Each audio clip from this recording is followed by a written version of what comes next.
오후의 시작 함께 하실래요? 안녕하세요. 세상의 모든 정보 아나운서 전주리입니다. 요즘 유독 스팸 문자가 많이 오는 것 같다. 이런 생각하시는 분들 많으셨을 텐데요. 실제로 이번 달에 스팸 문자 신고가 급증했다고 합니다. 지난해 같은 기간에 비해 무려 40% 이상 늘어났다는데요.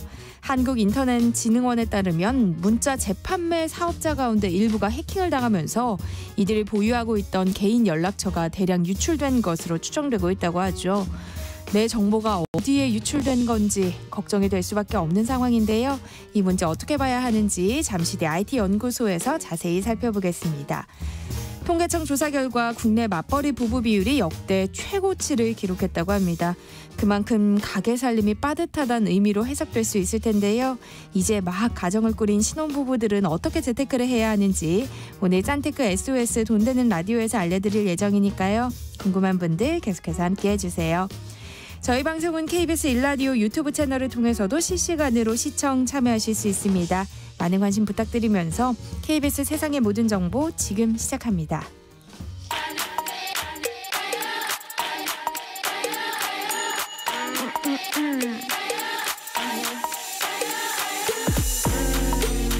혹시 뉴스 빠뜨리셨나요? 한낮에 전해진 소식들 꼼꼼히 정리해드리겠습니다. 오늘의 뉴스 조현정 시사평론가와 함께합니다. 어서 오세요. 네, 안녕하세요.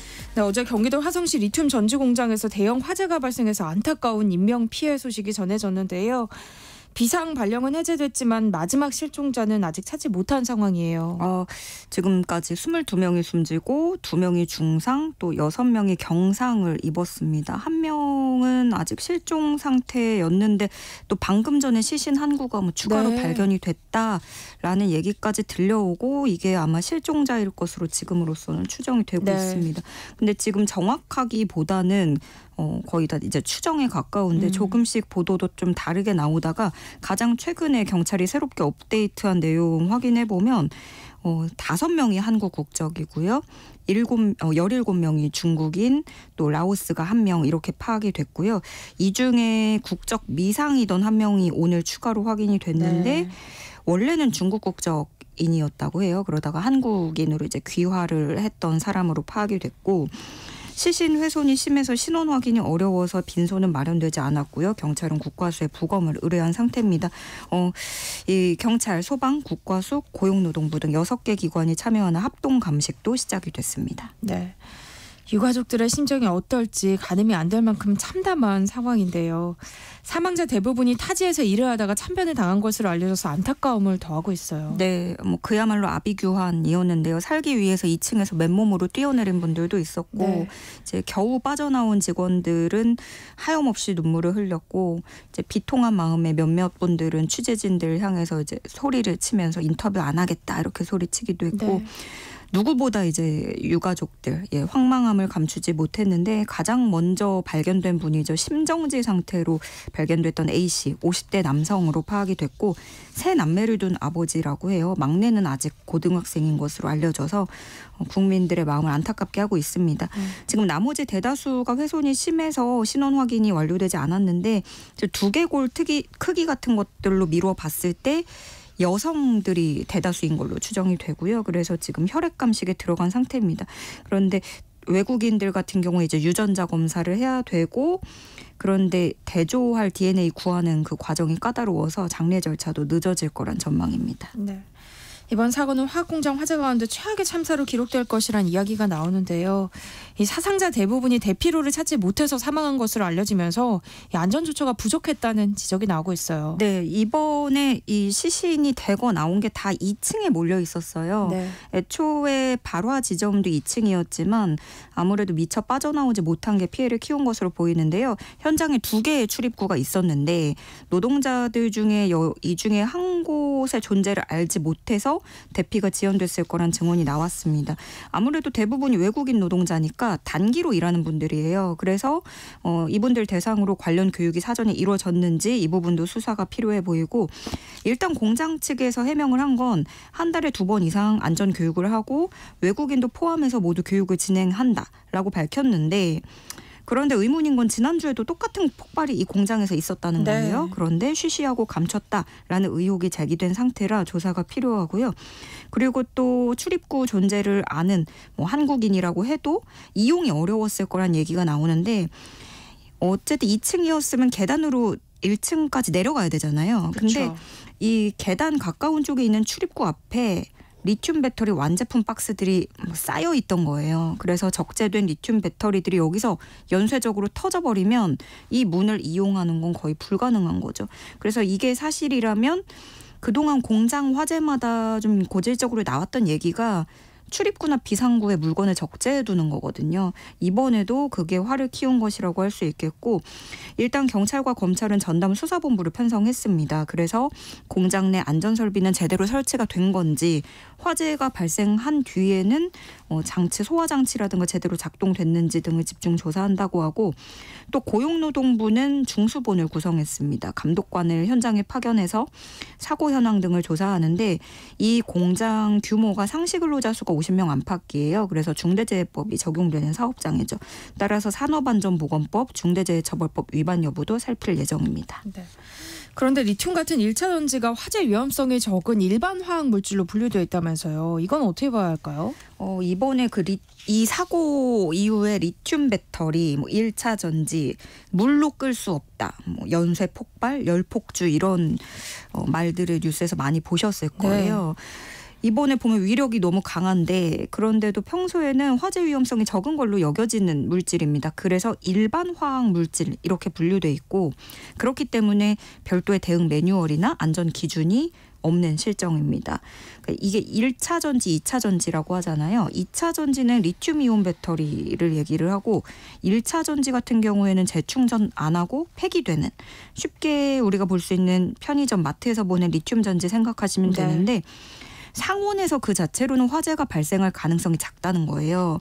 그런데 이번 화재에서 볼 수 있듯이 반응성이 큰 금속이라는 겁니다. 그래서 한 번 폭발을 하면 그게 위력이 감당하기 어려운 건데 이번에도 왜 화재가 초기에 나고 소방대원들이 바로 진입을 못하고 한 4시간 뒤에 또 진화를 할 수 있었는데 그리고 또 이게 진압된 것처럼 보여도 1000도 이상까지 고온을 보여서 매우 위험하다는 거예요. 그래서 이게 물로 끌 수 없고 그러다 보니까 이번에 이 공장도 리튬 공장이라 스프링클러가 작동이 안 되게 돼 있습니다.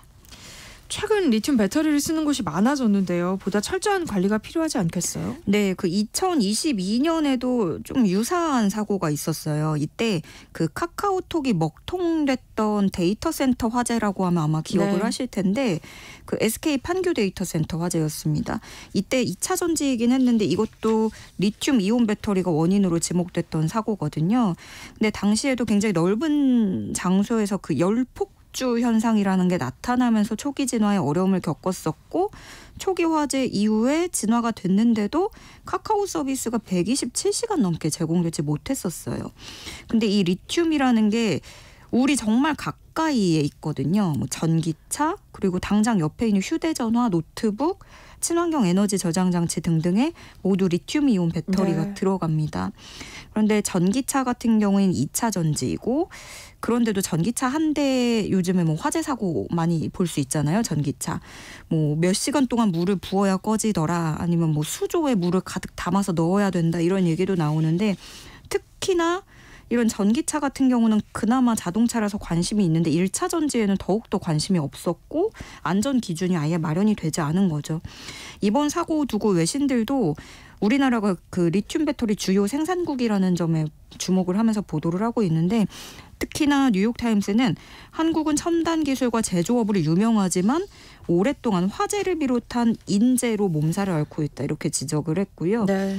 그래서 전기차 화재 진압 방법도 자리 잡지 못한 상황에서 이런 배터리 생산 공장에서 대규모 화재 사고가 나오면서 대책 마련이 시급해지고 있다는 지적입니다. 네.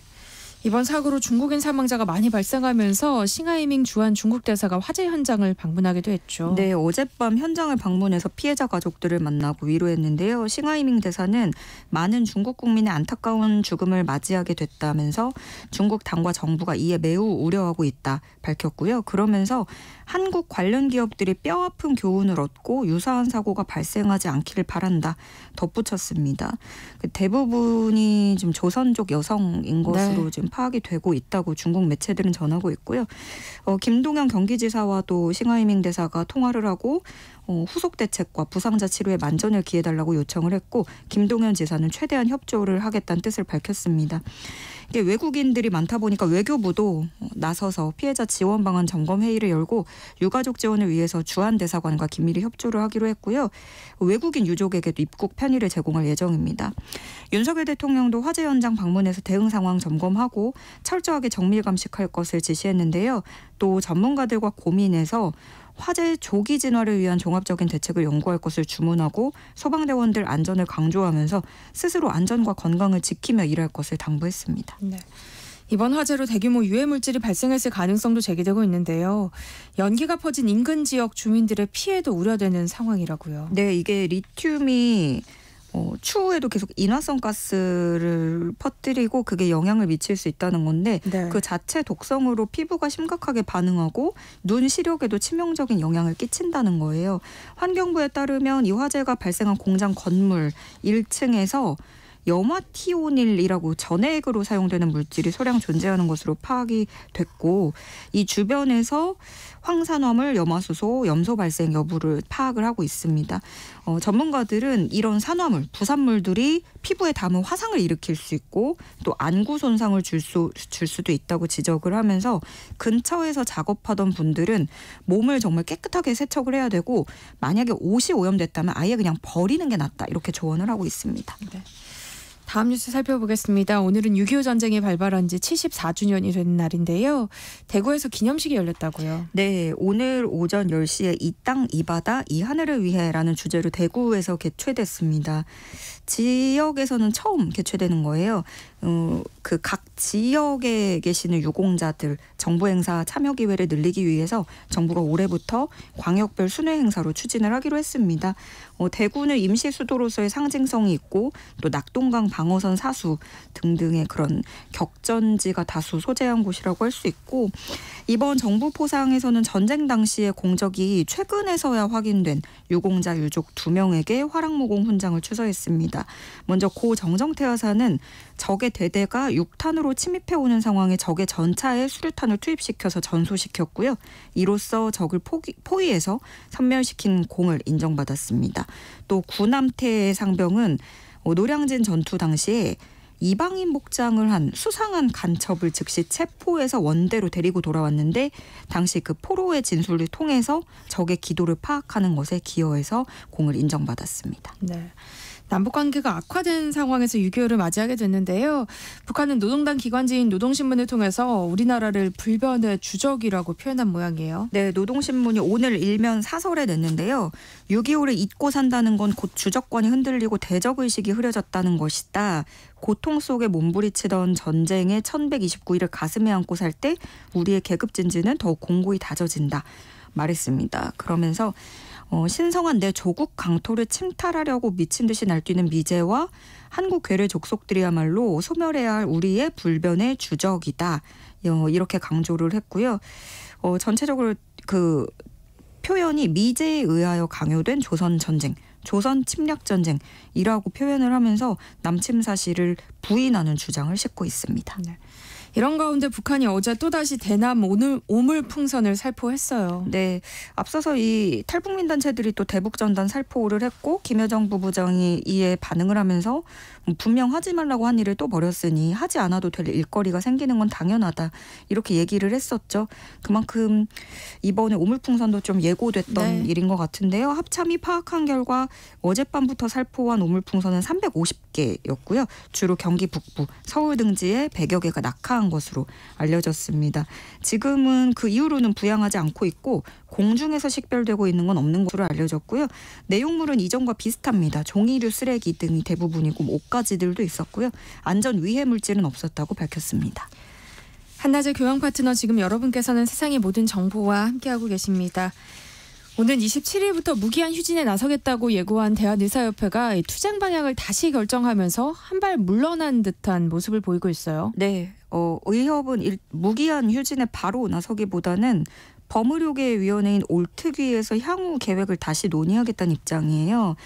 그러면서 대정부 투쟁을 중단하겠다는 의미는 아니다. 이렇게 재차 말하고 있는데 네. 그럼에도 아무래도 제일 큰 건 의료계 내부 반발인 것 같아요. 그 무기한 휴진 여부를 미리 논의하지 않고 독단적으로 총궐기 대회 때 우리 처음 들었다라는 반발이 큰 상황이고 다음으로는 서울대병원이 휴진을 철회하면서 동력이 떨어지는 경향도 없지 않아 있어 보입니다.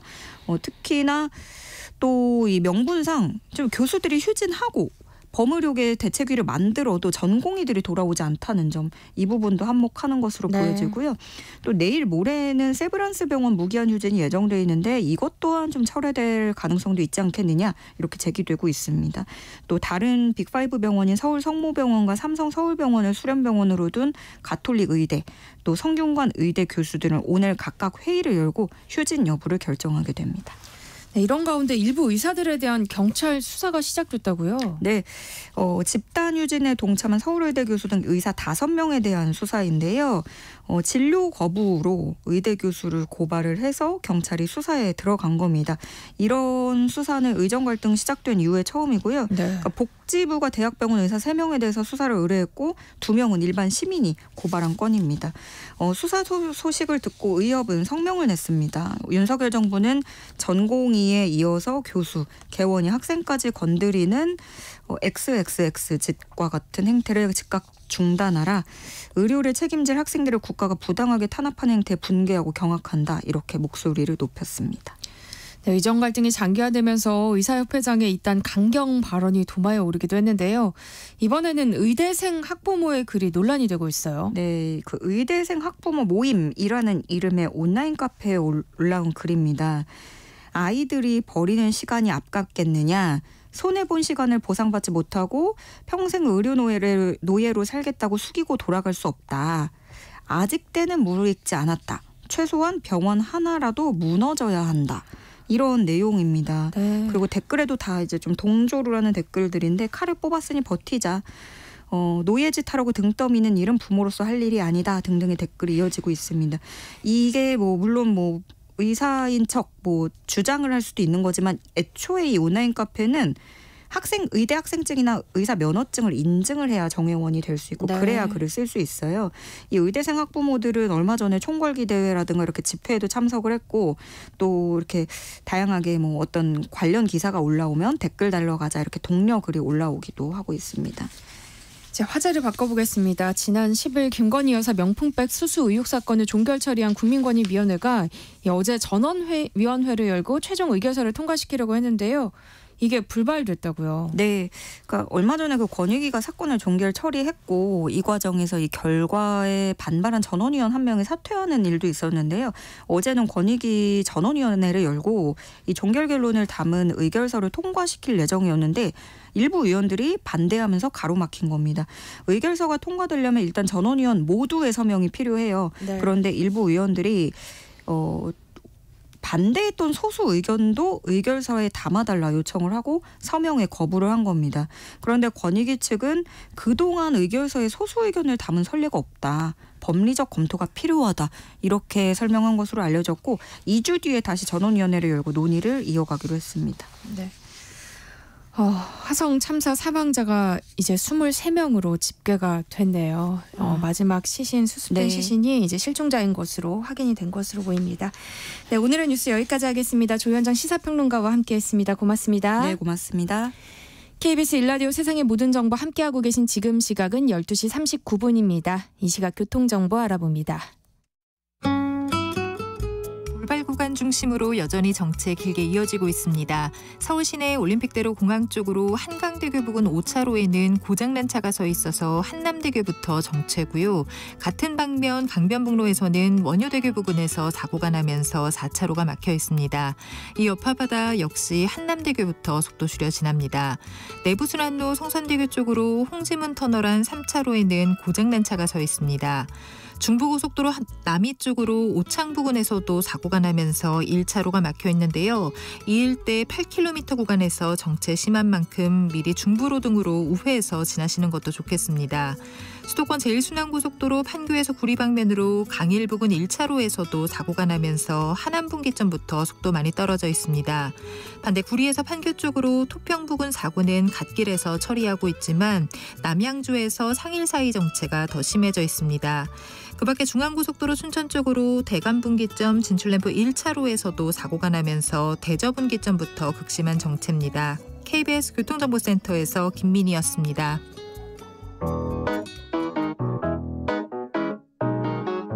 세상의 모든 정보는 청취자분들의 관심과 참여를 기다립니다.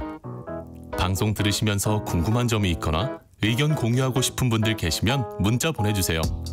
추첨을 통해 모바일 쿠폰 보내드리겠습니다. 참여하실 번호는 샵 9730이고요. 짧은 문자 50원, 긴 문자 100원의 이용료가 부과됩니다. 콩 게시판을 통해서는 무료로 참여하실 수 있고요. KBS 1라디오 유튜브 채널을 통해서도 실시간으로 시청 참여하실 수 있습니다.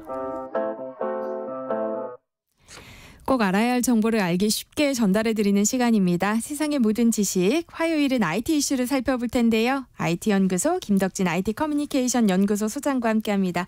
어서 오세요. 네, 안녕하세요. 반갑습니다. 김덕진입니다. 아니 요즘 유독 스팸 문자가 많이 오는 것 같다. 이런 생각을 했는데 이게 정말 사실이었네요. 네, 맞습니다. 네, 주식 투자를 유도하거나 불법 투자 리딩방 광고, 대출에 택배 사칭 같은 스팸 문자가 늘면서 이 당국이 긴급 점검에 들어갔다는 이야기까지 들리는데요. 아니 도대체 얼마나 많은 스팸 문자가 발송되고 있는 거예요? 네, 일단은 최근에 통계 보기 전에 작년 수준만 좀 일단 말씀드리면 네. 지난해 상반기에만요. 상반기입니다. 지난해 상반기에만 그 신고된 스팸 건수가 1억 550만 건이에요. 네. 그럼 이거를 한 사람씩 나눠보면 한 사람의 스마트폰당 수신량이 7.18통 정도입니다. 상반기에. 근데 이거는 어떻게 보면은 이제 신고 건수나 자체 건수니까 그쵸. 솔직히 저는 말씀드리면은 지금으로 치면은 거의 뭐 월 평균 7건이라는 거는 좀 말이 안 되는 거 거의 매일 받거든요. 맞아요. 그만큼 정말 너무 많은 불법 스팸이 오고 있는데 이것도 이제 신고가 되는 서비스가 생겨서 이제 요즘에 이렇게 이제 일단은 정식 카운트는 이 정도라고 그래요. 근데 이것도 2022년 하반기에 비하면 5배가 증가한 거예요. 그러니까 결국에는 이렇게 스팸 신고가 쉬워져서 늘어난 것도 있지만 추세적으로 스팸량이 엄청나게 늘어나고 있다. 그리고 이미 2023년도 이랬는데 최근엔 더 늘어나고 있다. 이렇게 말씀드릴 수 있는 것이죠. 그런데 왜 이렇게 많은 불법 스팸이 오는 걸까요? 이렇게 많은 걸 보면은 스팸 문자로 좀 돈을 벌 수 있나 봐요. 그러니까 이게 시장이 꽤 커요. 그러니까 대량 문자 시장이라고 그래서 생각해 보시면 예전에는 우리가 문자를 개인별로 막 다 보냈었잖아요. 그러면 문자 보낼 때마다 건당 몇십 원씩 들죠. 근데 요즘에는 이제 톡 서비스나 온라인 서비스들이 있다 보니까 문자를 유료로 보내기보다는 거의 무료로 이제 메신저를 보내잖아요. 네. 그런데 이제 유료로 여전히 문자를 보내는 시장이 있으니 이게 바로 기업에서의 대량 문자 서비스예요. 그런 게 이제 건 용량에 따라서 한 건당 한 50원에서 70원대 정도 나와요. 그럼 예를 들면 회사에서 우리에게 정보 메시지를 보내주는 게 최대 70원 정도인데 이 시장이 어느 정도냐? 1조 5천억 시장입니다.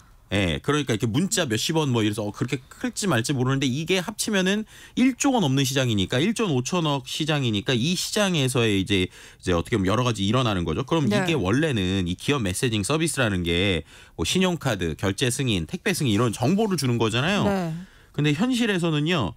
10개 중에 9개, 그러니까 89%가 금융, 도박, 불법 대출 내용을 담은 스팸 문자로 지금 파악이 되고 있어요. 그러니까 결국에는 1조 5천억 시장 중에 실제 90% 이상이 이런 스팸 시장이다라고 보시면 될 것 같고요. 근데 이게 왜 그러느냐라고 했을 때 영리 목적 광고성 정보 전송자들이 스팸 전송으로 얻을 수 있는 이익이 훨씬 크다는 거예요. 그러니까 위반 행위로 처벌을 하긴 하거든요.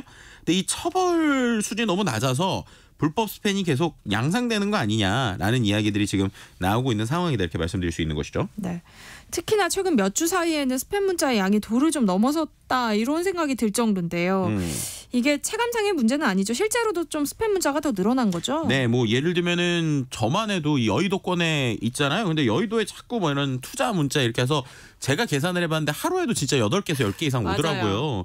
정말 스트레스가 있고 또 최근에는 보면은 막 뭐 예를 들면 주식 클럽에 가입하라고 하던가 범칙금 처리가 맞아요. 안 됐다고 오거나 뭐 갑자기 해외 결제가 뭐 일어났다라든지 막 별의별 게 다 옵니다. 막 특히나 이제 최근에는 보면은 010으로 시작하는 번호도 많이 오잖아요. 그러니까 네. 이거 혹시 업무랑 관련 있나 보게 했는데 뭐 가입도 안 했는데 스팸 문자가 이렇게 오는 이런 상황이고요. 실제로 이거에 대해서 지난 6월 23일 더불어민주당 황정아 의원이 이제 방송통신위원회로부터 제출받은 휴대전화 스팸 신고 및 탐지 현황이라는 자료가 있어요. 그 자료에 보면요. 1월부터 5월까지만 해도 스팸 건수가 3,372만 건입니다. 그러니까 이게 지난해 월 평균보다 36.9% 늘어났고 최근에는 이 증가폭이 더 커져가지고요. 뭐 예를 들면은 이달, 그러니까 이번 달에 1일부터 17일까지, 그러니까 한 달도 아니에요. 근데 그 동안에만 2,796만 건, 같은 달에 비하면 40% 이상 증가를 네. 하니까. 아니 왜 이렇게 문자가 갑자기 늘어나냐 뭐 이렇게 되고 이제 이 최근에 보면은 스마트폰에 특히나 이제 안드로이드 폰 중에 삼성폰에는 스팸 문자 신고 기능이 있거든요. 네. 그 신고만 해도 올 1월부터 5월까지 1억 6천만 건이 넘었대요. 그러니까 한 명당 최소 3건 이상 계속 하는데 실은 저도 이거 스팸 문자 계속 신고하거든요. 근데 이게 신고가 의미가 있나라는 얘기가 나올 맞아요. 정도로 정말 너무 쏟아지니까 이거 어떻게 되는 거냐라는 이야기를 하게 되는 것이죠. 그러니까 스팸 문자가 왜 이렇게 늘어난 걸까요? 이유가 있겠죠? 그러니까 이게 이제 여기서 이제 구조에 대한 이야기를 좀 드려야 될 것 같은데, 네. 자 여기서 이제 새로 나오는 키워드가 문자 재판매사라는 키워드가 나옵니다. 그래서 이번에 지금 원인으로 나오는 게 불법 스팸이 이제 급증한 게 문자 재판매사 중에 일부가 해킹이 된 것 같다라는 얘기가 나오는 거예요. 네. 그래서 그 데이터베이스, 그 솔루션, 그러니까 문자를 보내는 시스템이 있을 거잖아요. 그 시스템이 한 곳이 해킹이 됐는데 문제는 해킹이 한 곳이 됐을 때 솔루션을 비슷한 걸 똑같이 쓰다 보니까 해킹 방식의 A라는 회사가 해킹이 됐어요. 그럼 똑같은 방식으로 B 회사도 해보고 C 회사도 해봤더니 해킹이 많이 돼서 이게 피해가 큰 것 같다. 네. 쉽게 말해서 우리 개인 정보가 많이 털린 것 같다라는 거고요. 그것 때문인지 이 문자 중개사와 문자 재판매사의 법적 의무 위반을 조사하기 위해서 긴급 점검을 지금 20일부터 실시하고 있는 상황이다라고 말씀드릴 수 있을 것 같고요. 네. 또 이제 한 가지로는 카카오톡 익명 채팅방에서 해커들이 개인 정보를 빼놔서 판매한 게 이게 스팸 문자 급증의 원인이 아니냐 이런 얘기가 나오고 있어요. 그러니까 예를 들면은 우리가 있는 오픈 채팅방에서 익명 채팅방에서 실제로 이제 그 어떻게 보면은 개인 정보가 빼낸 것이 이슈가 실제로 돼가지고 그 부분에 있어서 카카오에게 과징금 151억을 부과한 적이 있거든요. 네. 근데 여기서 나온 거를 갖고 이제 어떻게 보면 개인의 데이터인데 이걸 또 익명 채팅방을 활용해서 판매하는 이런 두 부분 때문에 이제 문제가 계속 생기는 것이 아니냐라는 이야기가 나오고 있는 상황입니다. 그러니까 문자 재판매사라는 게 이런 스팸 문자를 별도로 보내주는 회사 같은 거예요? 그러니까 한번 생각을 해보시면 혹시나 기업용 문자 서비스 이런 거 써보신 분들은 알 텐데 우리가 예를 들면 예전엔 그런 거 많았잖아요. 뭐 설이다 아니면 추석이다 이러면은 단체로 막 문자 보내고 그런 서비스가 그러면 이거를 우리가 아는 통신사들이 하느냐 자세히 보시면 통신사가 아니라 특정 사이트들이 있었잖아요. 뭐 지금도 네이버 같은 데 검색해 보시면 문자 대량 발송 막 그런 별의별 사이트가 많이 나오거든요. 네. 그런 데들이 어떻게 보면 문자 재판매사라고 보시면 될 것 같아요. 그러니까는 우리가 직접적으로 웹 메시징을 할 때 그래서 그런 걸로 보내면 문자의 맨 앞에 웹 발신 이렇게 뜨잖아요. 그러니까 인터넷에서 발신한 거죠. 맞아요. 그런 서비스가 원래 처음에 1990년에 생겼어요. 그래서 이렇게 단체로 문자 보낼 때 막 몇백 명 걸 핸드폰으로 다 보내고 있을 수가 없으니까 그걸 보낼 수 있게 도와준 건데 이게 말씀드린 것처럼 2011년에 3천억 시장이 1조 5천억까지 커졌어요. 그럼 이게 그러면은 몇 개나 있느냐? 일단은 문자 중개 사업자라고 하는 거는 처음에 문자를 이렇게 전달해 주는 겁니다. 그래서 문자를 전달해 줘. 여기 이제 통신사. 그러니까 우리가 아는 KT, LG U+ 이런 데가 있고 그 외에도 여러 통신사들이 있어서 한 9개의 사업자가 있고요. 그 밑에 이제 문자 재판매사. 그러니까 결국에는 이 서비스에서 문자를 보낼 때 사람들이 웹사이트에 쉽게 접근할 수 있게 사이트를 많이 만드는 거예요. 좀 이렇게 비유하면 좋을 것 같은데 음식점이 요즘에는 좀 그런 거 많이 없지만 배달업체에 전화번호는 되게 많이 있는데 알고 보면 한 곳에서 조리하는 데들 있잖아요. 네. 예를 들면은 뭐 여기는 내가 족발집인 줄 알고 전화했고 여기는 보쌈집인 줄 알고 전화했고 여기는 뭐 짜장면집인 줄 알고 전화했는데 한 곳에서 다 요리하는 이 구조에 좀 가깝다고 보시면 돼요. 그래서 네. 문자 중개 사업자는 그런 전화를 받아서 요리하는 데고 그거를 영업해주는 재판매 사업자가 1,100곳에 달합니다. 그러니까는 우리가 통신 3사라고만 통신 3사에서만 이걸 하는 걸 알고 있지만 네. 말씀드린 대로 실제로 문자를 보내주는 서비스는 말씀드린 것처럼 한 9개에서 문자를 보내주는 거고 그 9개에 접근할 수 있도록 쉽게 말해서 전화번호를 여러 개를 뿌려주거나 여러 개의 사이트가 있는 게 1100개라는 거예요. 이 1100개의 반대로 말하면 우리의 데이터가 다 가 있는 거예요. 그래서 이 1100개의 회사들이 우리의 전화번호나 문자를 보낼 수 있는 시스템이 있는데 결국 이 불법 스팸 문자의 80% 이상이 이 문자 재판매 사업자를 통해서 유통이 된다는 거예요. 왜냐하면 생각해 보시면 이들은 전화번호가 1100개거나 사이트가 1100개면 그중에 우리 전화번호나 우리 사이트에 와서 해야지 사람들 거기서 매출이 이제 자기들이 수수료를 많이 가져갈 거잖아요. 그렇다고 치면은 이게 어떤 내용이든 간에 이들은 일단은 영업을 받아야 되는 거예요. 그죠? 그렇게 되니까는 어떻게 되느냐? 불법 스팸을 수신자 동일하지 않고 광고성 메시지를 보내는데 다 관리가 쉽지가 않은 거예요. 1100개가 넘으니까 사업자로 신고했다가 잠깐 영업을 했다가 폐업을 해서 또 없애고 막 이런 형태로 움직인다라는 거예요. 그럼 이제 여기서 이제 중요한 건 그럼 문자 내용을 그럼 알아서 하면 되지 않냐 이렇게 네. 말씀을 할 수 있잖아요. 네. 근데 이 문자 내용이 개인정보라는 거예요. 그쵸? 예를 들면 생각해 보시면 내가 누군가에게 예를 들면 제가 전주리 아나운서에게 문자를 보내는데 그 문자 내용이 통신사나 내용에서 필터링이 돼가지고 그 필터링이 된 내용을 갖고 확인한다. 라고 하면 우리가 이거 개인정보 위반 아니에요? 이렇게 얘기할 수 있잖아요. 그런 개념으로 결국에는 문자를 보내긴 하는데 그 문자의 내용에 있어서의 내용들은 개인정보다 그래서 이게 확인하기가 어렵다라고 하는 이야기를 계속 하는 거예요. 그런데도 이게 계속 문제가 되니까 결국에는 만약에 나중에라도 확인을 하는 거예요. 그러니까 사후적으로 확인을 하는 거예요. 문자를 보내놓고 네. 계속 필터링을 해서 확인을 하는데 여기가 문제가 있다. 그럼 여기에 있어서 일종의 페널티를 주거나 계약을 해지하는 관리 역할을 하거든요. 근데 말씀드린 대로 계약 해지돼도 1100개니까 또 만들어서 연결하면 되잖아요. 이런 부분들 때문에 계속 이제 불법 스팸이 일어나고 있는 상황이다. 통신비밀보호법에 저촉될 수 있어서 일일이 확인할 수는 없다. 그럼 결국에는 관리 감독 의무를 해야 되는 것들이 더 잘해야 되는 거 아니냐라는 얘기가 나오고 있는 포인트가 여기라고 보시면 될 것 같습니다. 그러니까요. 좀 근본적인 대책이 필요해 보이는데요. 네, 맞습니다. 그래서 이제 말씀드린 대로 지금까지는 이렇게 재판매 사업자를 막 만들었다가 없앴다가 만들었다가 없앴다가 자유롭게 했는데 이제 어떻게 하느냐? 이번 달부터 문자 재판매사의 전송 자격을 강화하는 대량 문자 발송 사업자 자격 인증제가 시행이 되고 있어요. 그러니까 이제 만들려고 해도 테스트를 해야 되는 거고요. 그다음에 또 다수 중복 신고된 문자 스팸의 발신 번호는 블랙리스트로 설정해서 차단하겠다. 뭐 이렇게 나오는 거고요. 그리고 이제 통신업계에서도 내용을 다 보는 건 아니지만 우리가 말하는 일종의 스팸 키워드들이 있을 거잖아요. 네. 그 키워드를 걸러주는 AI 시스템은 계속 만들고 있어요. 그래서 그런 부분에 있어서 제한하는 조치를 하겠다는 거고요. 이제 말씀드린 대로 전송 자격 인증제가 정확하게는 올 하반기부터 이제 시작이 되거든요. 이번 달에 이제 도입이 됩니다. 도입이 되는데 그러다 보니까 이제 반대로 요즘에 많이 온 게 이 소식 때문이 아니냐라는 이야기도 나와요. 그러니까 지금부터 이제 인증을 받는 데들만 업체를 할 수 있으니까 인증 받기 직전에 스팸 문자 왕창 보내자라고 하는 데들이 많아져서 이런 거 아니냐라는 이야기도 좀 나오고 있는 상황이고요. 그 다음에 이제 해킹이나 번호 변작으로 해서 원래 문자는 070으로 보내는데 010으로 조작해서 오는 문자들도 요즘 있어요. 많아요. 그러다 보니까 예를 들면 왔는데 분명히 내 친구 번호 같은데 웹발신으로 와가지고 뭐냐 이런 상황들이 실제로 존재하거든요. 그래서 그런 부분들을 어떻게 막을 거냐라고 하는 좀 전반적인 이야기가 계속 나오고 있는데 궁극적으로 이제 많은 사람들이 얘기하는 통신사가 좀 더 적극적으로 나서야 된다. 그러니까요. 이런 얘기를 하고 있는 것이죠. 그러니까 통신사들이 좀 더 적극적으로 나서야 할 것 같다는 생각이 들어요. 저도. 그렇죠. 그래가지고 일단은 노력을 좀 시작을 하는 게 처벌 규모를 좀 높입니다. 그래서 7월 24일부터 불법 스팸이 있다라고 하면은 1년 이하 징역이나 1,000만 원 이하 벌금이었는데 이거를 3년 이하 징역이나 3천만 원 이하 벌금으로 강화하는 부분이 있고요. 그다음에 통신사들도 말씀드린 것처럼 어쨌든 인공지능 기반의 필터링 시스템을 강화하겠다.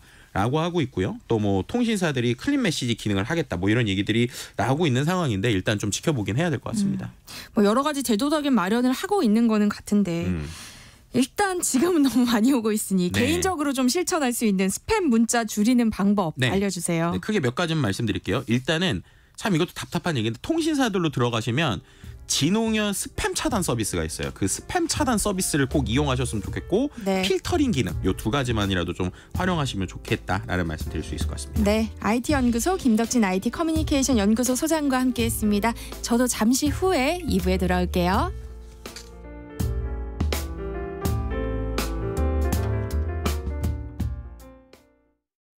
홍수가 걱정된다?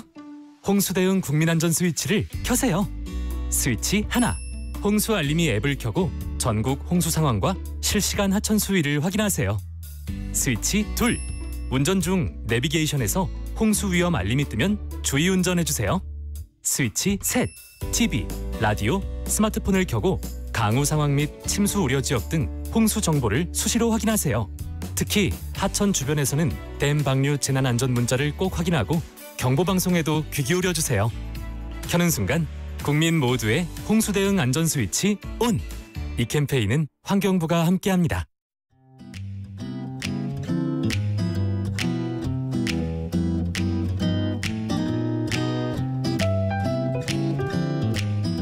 안녕하세요. 바른말 고운말입니다. 자기의 의견을 바꾸거나 고치지 않고 굳게 버티는 성미를 가리켜서 고집이라고 합니다. 그래서 조금의 융통성 없이 자기 주장만 계속 내세우는 사람을 고집불통 또는 고집쟁이라고 하지요. 우리 속담에 쇠고집과 닭고집이다라는 게 있습니다. 쇠고집은 몹시 센 고집 또는 그런 고집이 있는 사람을 뜻하고요. 닭고집은 고집이 센 사람을 놀림조로 이르는 말입니다. 결국 이 속담은 하고 싶은 대로 하고야마는 고집이 몹시 센 것을 비유하고 있습니다. 이와 비슷한 표현으로 황고집이란 말도 있습니다. 원래 평양 황고집에서 유래한 것인데요. 평양 황고집이다라는 속담까지도 생겼습니다. 옛날 평양에 황가성을 가진 사람이 일이 있어서 서울에 왔다가 우연히 조문을 갈 일이 생겼는데요. 이번에는 서울에 조문을 하러 온 것이 아니라면서 그냥 급히 평양으로 돌아갔다가 다시 서울로 올라와서 조문을 했다는 이야기에서 나온 말로 완고하고 고집센 사람을 이르는 말입니다. 이외에도 억지가 매우 심해서 자기 의견만 내세워 우기는 성미나 그런 사람을 가리켜서 옹고집이라고 하고요. 융통성이 없는 지나친 고집을 땅고집이라고 합니다. 바른말 고운말 아나운서 변희영이었습니다.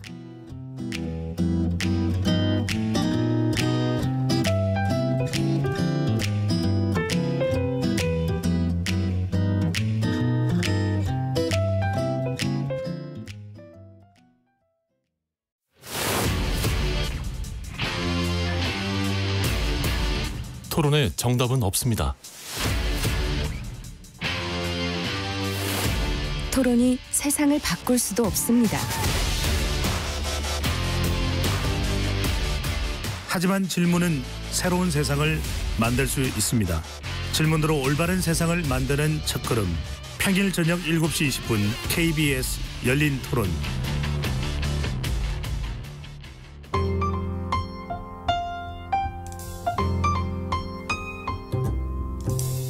어떤 하루 보내고 계신가요? 눈코 뜰 새 없이 바쁘게 지나가는 한 주.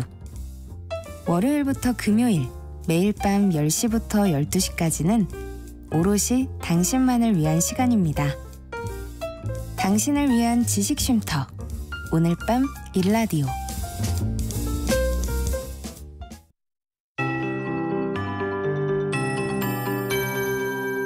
KBS 58분 날씨. 오늘은 더위가 주춤합니다. 북서쪽에서 찬 공기가 밀려 내려오면서 아침에도 선선했고요. 한낮인데 현재 기온은 서울이 26.5도를 보이고 있고 경남 양산이 전국에서 기온이 가장 높아 28.9도를 기록하고 있습니다.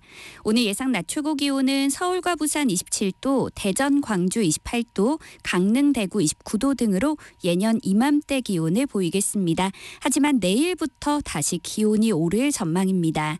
오늘 전국에 구름 많다가 차차 맑아지겠고 제주도는 흐린 가운데 늦은 오후까지 5mm 안팎의 비가 조금 오겠습니다. 강원 영동 북부 지역은 밤에 대기가 불안정해서 소나기가 오는 곳이 있겠습니다. 한편 오늘 수도권과 강원 영동, 경북 북동산지와 경상 동해안을 중심으로 바람이 강하게 불겠고요. 일부 지역에는 순간적으로 시속 55km 안팎의 돌풍이 불겠습니다. 시설물 관리에 신경을 쓰시기 바랍니다. 바랍니다. 낮 동안은 자외선이 강하겠고 미세먼지 농도는 전국이 좋음에서 보통으로 공기는 깨끗하겠습니다. 내일 밤부터는 제주도와 남해안을 중심으로 장맛비가 내리겠고요. 모레는 남부지방 곳곳으로 비가 확대되겠습니다. 현재 서울의 기온은 26.5도입니다. 송소진입니다.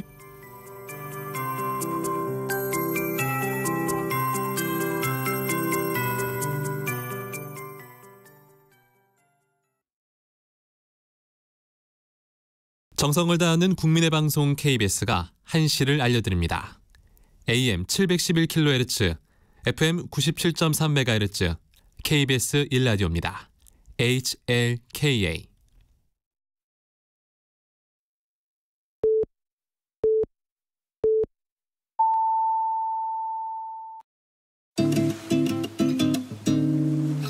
나른한 오후를 책임질 영양 만점 지식 비타민. 세상의 모든 정보.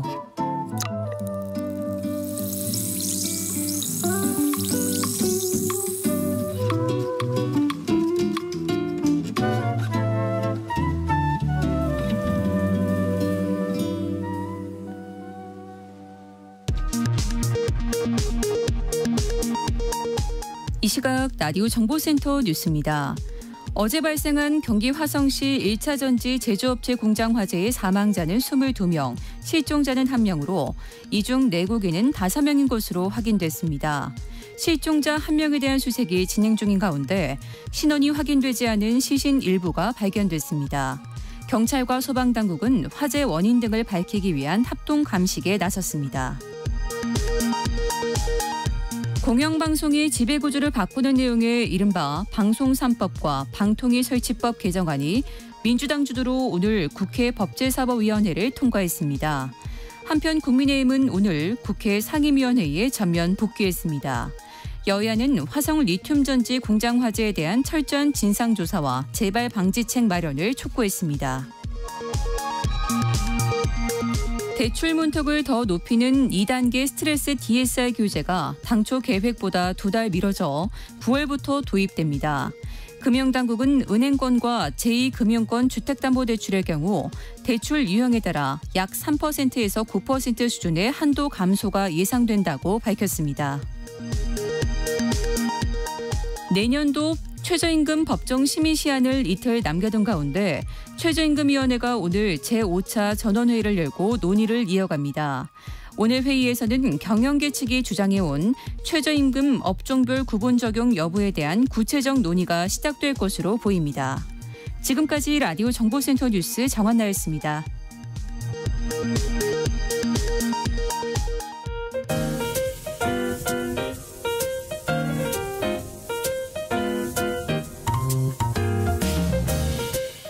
정신없이 바쁜 하루, 지금 우리 주변에서 벌어지고 있는 사건 사고 소식들 한숨 돌리며 살펴보시죠. 하프타임 뉴스 임선우 뉴스캐스터와 함께합니다. 안녕하세요. 안녕하세요. 네, 서울시 공공자전거 따릉이 이용하시는 분들 많을 텐데요. 누적 이용건이 2억 건 가까이 된다고요. 네, 서울 시민들의 발 역할을 톡톡히 해주고 있는 건 분명한데 해마다 적자에 시달리면서 고민도 많다고 합니다. 네. 어떤 속사정이 있는지 한번 들여다보죠. 따릉이는 지난 2010년 440대로 시범 운영을 시작했는데요. 내년이면 벌써 도입된 지 15년이 되는데 누적 이용 건수는 말씀하신 것처럼 무려 2억 건 가까이 됩니다. 계산해보면 서울 시민 1명이 20번가량 사용한 셈인데요.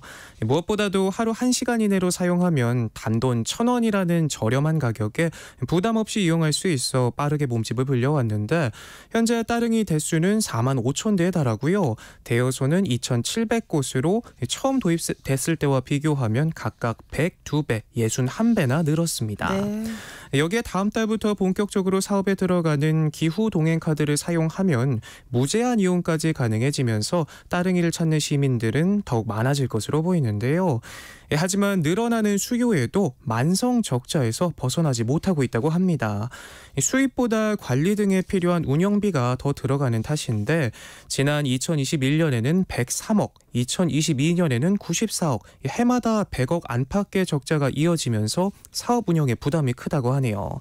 이 때문에 한편에선 요금 인상의 필요성도 나오고 있는데 서울시는 현재 요금 체계 전반에 대해선 들여다보고 있다면서도 교통복지 차원의 상징성이 큰 만큼 당장 가격 인상은 고려하지 않고 있다는 입장입니다.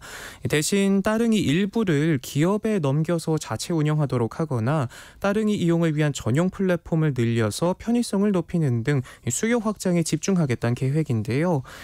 이용자 입장에서 무엇 하면 도움이 좀 될까 고민을 해봤는데 유지 보수에도 비용이 많이 든다고 하더라고요. 함께 사용하는 모두의 따릉이인 만큼 조금만 더 신경 써서 고장나지 않게 아껴주면 도움이 좀 되지 않을까 싶습니다. 네. 구미시 노조 게시판에 시의원 성희롱 주장글이 올라와서 논란이라고요. 네, 구미시 노동조합 온라인 익명 게시판에는 왕관의 자만심이라는 제목의 글이 올라왔는데요. 시의원의 갑질과 성희롱을 폭로해 화제를 모으고 있습니다.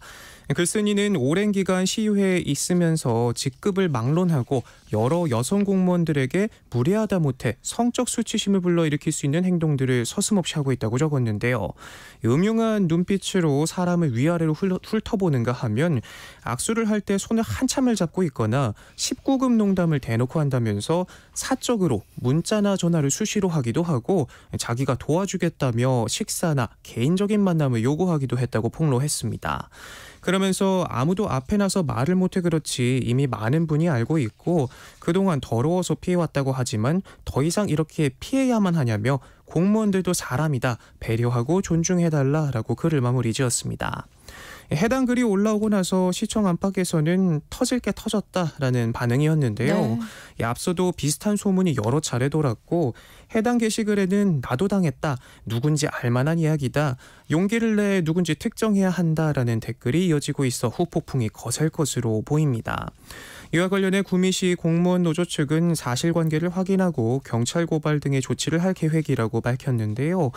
게시글이 언급한 그분으로 추정되는 시의원은 후반기 의장단 선거를 앞둔 민감한 시기에 흠을 내는 기사가 올라왔다면서 평소에 팀장 이화와는 말도 잘 섞지 않는다고 해명했습니다. 아직 사실관계 확인 중이라니까 지켜봐야 하겠지만 이 시대가 어느 시대인데 아직도 이런 이야기들이 쏟아져 나오는 건지 참 답답할 따름입니다. 네. 다음은 안타까운 소식이에요. 청주의 한 고등학교에서 경비원이 학교 철제 정문에 깔려서 숨지는 사고가 있었다고요. 네, 어제 오전 청주 서원구의 한 고등학교에서 있었던 일인데요. 이른 아침 사고를 당한 70대 경비원은 평소처럼 학생들을 맞이하기 위해 학교 정문을 열었습니다. 그런데 갑자기 이 육중한 철문이 피해자를 덮쳤는데요. 네. 한 짝 무게만 300kg에 달하는 철문에 한참을 깔려 있다가 주민에게 발견돼 인근 병원으로 옮겨졌지만 끝내 숨졌습니다. 사고 당시 철문을 지탱하던 경첩이 분리된 것으로 파악됐는데 경찰은 CCTV 등을 통해 학교 측이 관리에 소홀하지 않았는지 조사에 나섰습니다. 현행법상 학교 측은 교육시설에 대한 안전점검을 연 2회 실시해 교육청에 보고해야 하는데 들여다보니까 이 철문은 1999년 개고 이후 한 번도 보수를 받지 않았다고 합니다. 네. 학교 측은 지난달 시설물 정기 안전점검과 지난해 학교 건물 위험성 평가를 진행했지만 학생들이 직접 생활하는 공간이 아니라는 이유로 철제 교문은 점검 대상에서 제외했다고 하는데요. 시설 관계자는 매달 육안으로 녹이 슬었는지 균열이 간 부분은 없는지 확인해왔지만 별다른 이상이 없어 현재까지 교육청에 보고한 게 없다면서 지난주까지만 해도 철문에 이상이 없는 걸 확인했다고 설명했습니다. 노동당국은 피해자가 소속된 경비용역업체 대표를 상대로 중대재해처벌법 위반 여부를 조사 중이고요. 충북교육청은 일선 학교에 공문을 보내 철제 출입문에 대한 안전점검을 실시할 것을 지시했는데요.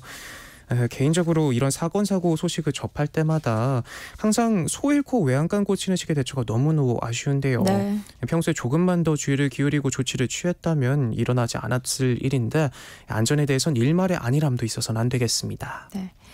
소설가 정지돈 씨가 한때 연인 관계였던 여성의 사생활을 허락 없이 작품 속의 실명과 함께 사용했다는 의혹이 제기되고 있어요. 네, 젊은 작가상, 문제문학상 등을 수상한 유명 작가죠. 이런 정지돈 작가가 지난 2019년엔 소설 야간 경비원의 일기 그리고 지난 4월 출간한 브레이브 뉴 휴먼이 논란이 되고 있는데요. 책 관련 유튜버로 활동 중인 김현지 씨는 자신의 블로그와 소셜미디어를 통해 자신의 사생활이 이 두 작품에서 무단으로 사용됐다고 주장했습니다. 입장문에 따르면 2017년 스토킹 피해를 겪었던 김 씨는 정 작가와 교제했고 2019년까지 만났는데요. 헤어진 뒤부터 자신이 나눈 이야기를 비롯해 각종 사생활이 소설에 쓰였다 주장했습니다. 구체적으로 소설 야간 경비원의 일기에는 전 남자친구로부터 스토킹을 당하는 여성이 등장하는데 김 씨는 스토킹을 기점으로 두 사람이 가까워지는 과정에 대한 문장들이 실제 사건과 흐름이 일치한다고 주장했고요. 이 밖에도 성적인 문장이 포함된 점, 또 책 속의 인물이 사는 지역이 자신이 사는 곳과 일치한다는 점 등을 문제로 지적했습니다. 네. 그런가 하면 브레이브 뉴 휴먼에 등장하는 권정현지라는 인물도 자신의 이름을 그대로 쓴 데다 가정사까지도 상당 부분 일치한다고 주장했습니다. 김 씨는 정지돈 작가와 주고받은 메일도 함께 공개했는데요. 내용을 보니 정 작가는 김 씨에게 브레이브 뉴 휴먼은 오해라면서 이름과 캐릭터 모두 관련 없고 현지라는 이름이 흔해 오해가 있을 거라는 상상도 못했다라고 해명했습니다. 또 야간 경비원의 일기에 대해선 가능한 변형을 했고 그 내용을 너도 긍정적으로 받아들였다 생각했다면서 하지만 지금 마음이 바뀌었다면 사과하고 절판해야지라고 적었는데요. 이에 대해 김 씨는 답장을 받자마자 정 씨가 연기를 하고 있고 절대 사과할 생각이 없다는 걸 알았다고 말했습니다. 그러면서 정 씨와 야간 경비원의 일기에 대해선 대화한 적이 없다는 반박과 함께 사과와 함께 두 작품의 출고 중지를 요구했습니다. 정지돈 작가는 아직 공식적인 입장을 내놓진 않고 있는데요.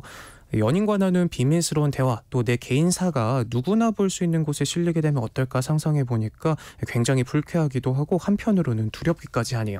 그럼요. 네, 요즘 같은 무더운 날씨 시원한 수상 액티비티 즐기시는 분들 많으실 텐데요. 그런데 무면허로 수상 레저기구를 운영하는 경우가 많다고요. 네, 본격적인 여름 휴가철이 다가오면서 많은 분들이 수상 레저 찾으실 텐데요. 그런데 자칫 잘못하면 무면허 운전으로 난감한 상황에 빠질 수 있습니다. 최근 일부 업체들이 제트스키를 직접 운전해 보려는 관광객들에게 웃돈을 받고 무면허 체험 상품을 팔고 있는데요. 1급 면허를 가진 감독자가 관리하면 이 레저기구가 세대 이하인 경우에는 무면허 조종이 허용된다는 점을 파고든 건데 이를 악용해 소셜미디어에는 나 홀로 직접 운전해보기 같은 광고가 넘쳐납니다. 네. 실제로 최근 제주도로 휴가를 다녀왔다는 한 시민은 시속 50km의 빠른 속도로 제트스키를 몰다 바다에 빠질 뻔했는데 급히 시동을 끄고 강사를 찾았지만 멀찌감치 떨어져 있던 강사는 천천히 타라는 말만 반복했다고 합니다. 이 업체에서는 자전거랑 비슷해 면허가 필요 없다면서 작동법만 알려줬고 면허가 없으면 들어가선 안 된다라는 고지도 없었다고 하네요. 네. 이 밖에도 바나나 보트로 불리는 모터보트 등 각종 수상 레저 기구도 안전장비를 갖추지 않거나 구체적인 교육 없이 운영되는 경우가 많고요. 보험 가입도 안 해 사고라도 나면 난감한 상황에 빠지는 경우가 있다고 합니다. 이렇게 여름 한철 장사를 노린 무등록 업체가 우후죽순 생겨나면서 사고도 해마다 늘고 있는데요. 2021년 32건이었던 수상 레저 사고는 이듬해 67건, 지난해 99건으로 집계됐는데 피해가 미미에 접수되지 않은 사고까지 감안하면 실제 사고는 더 빈번하다고 합니다. 혹시라도 이번 휴가철 수상 레저 즐길 계획이시라면 업체들이 안전수칙은 잘 지키는지 면허는 있는지 꼭 2번, 3번 확인하시고요. 안전하고 즐거운 휴가 보내시길 바랍니다. 네. 최근 서울 강남을 중심으로 공감 학원이라는 게 성행하고 있다는데 이게 무슨 얘기예요? 네, 내용 살펴보기 전에요. 아나운서님께 질문 하나 드려볼게요. 누가 우울해서 빵을 샀다라고 말한다면 뭐라고 답하실 건가요? 저는 T예요. 우울한데 왜 빵을 사? 뭐 이러겠죠. 무슨 빵 샀어? 뭐 이러거나. 지금 당장 제가 설명드리는 학원에 등록을 하셔야 될 것 같습니다. 네. 성격 유형 검사라고 하죠. MBTI 검사 결과에서 T, 사고형 유형 사람들에게 공감 능력이 발달한 F, 감정형처럼 보이도록 가르치는 학원이 발 디딜 틈 없이 성황이라고 합니다. 네. 주로 스피치나 연기 학원에서 대화 기술이나 감정 조절법을 강의하는 방식이라는데요.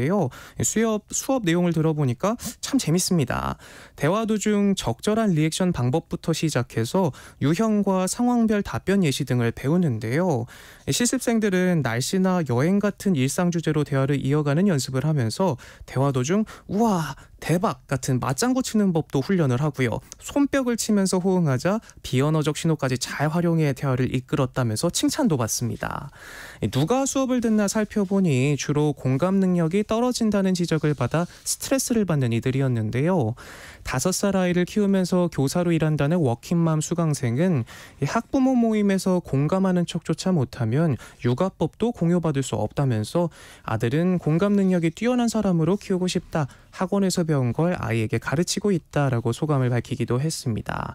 그런데 이런 공감 학원의 인기가 많아도 너무 많아서 수강 대기자들이 줄을 설 정도라고 하네요. 근데 T가 공감을 못하는 게 아니라 제가 T라서 이런 말 하는 건 아니고요. 저도 T입니다. 네, T의 공감 방식이 다른 거잖아요. 이게 뭐 맞죠. T가 틀렸다는 건 아니지 않아요? 그럼요. 그래서 이 공감 학원이 유행할 정도로 대한민국 국민이 서로에게 더 많은 공감을 요구하는 이른바 공감 갈증 사회로 변하고 있다는 지적도 함께 나오고 있습니다. 네. 소셜미디어에선 앞서 아나운서님과 해봤던 이 TF 구별 질문이 이른바 밈처럼 번지기도 하면서 너 T지? F 호소인 같은 유행어까지 나오고 있고요. 그 때문인지 평소 무뚝뚝한 말투와 표정 때문에 주변에서 극 T로 낙인 찍혀 고민이라는 직장인들도 많이 보이는데요. 저도 여기에 속합니다. 네. 재미에서 그치면 모르겠지만 상사로부터 T라서 그런가 보고서가 영 공감이 안 되네 같은 말을 반복적으로 듣다 보니 스트레스가 이만저만이 아니라고 합니다.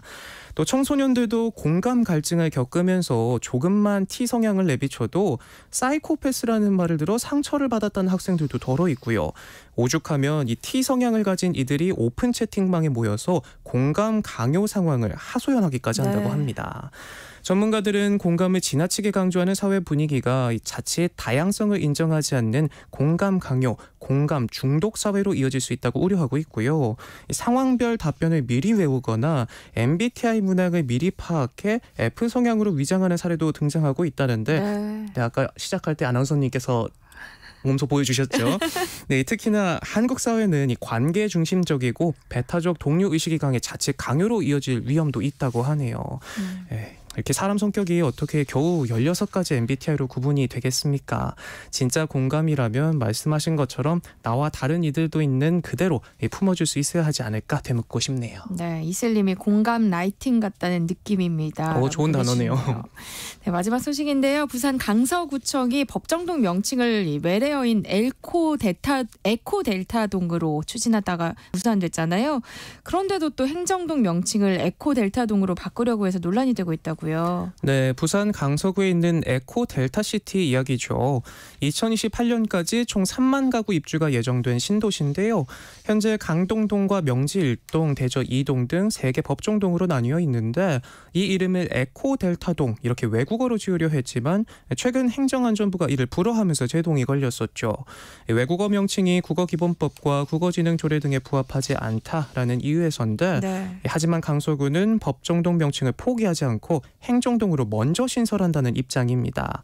등본 등 공정부기에 표기되는 공식 명칭으로 행안부 허가가 필요한 법정동과 달리 행정동은 행정 능률과 주민 편의 등에 따라 지자체가 조례를 통해 자체적으로 정할 수 있기 때문인데요.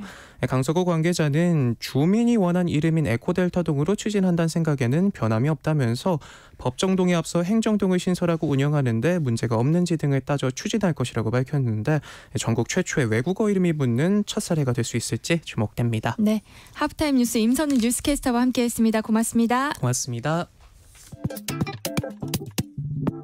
내일 점심 메뉴 추천. 귀로 듣는 푸짐한 지식 한 상 어떠세요? 세상의 모든 정보. 아나운서 전주리입니다. 허리띠를 졸라매도 벅찬 고물가 시대 여러분 주머니 사정에 꼭 맞는 맞춤형 재테크 솔루션을 처방해드립니다. 짠테크 SOS 돈 되는 라디오 한국경제교육원 서영로 원장님과 함께하겠습니다. 어서 오세요. 안녕하세요. 네, 오늘은 어떤 얘기 준비해 오셨을까요? 가끔 신혼부부 또는 예비부부들 재테크 상담을 하게 되는데요. 각자 다른 소비 패턴과 목표를 세우며 살아오던 두 사람이 만났으니 조율해야 할 것들이 참 많습니다.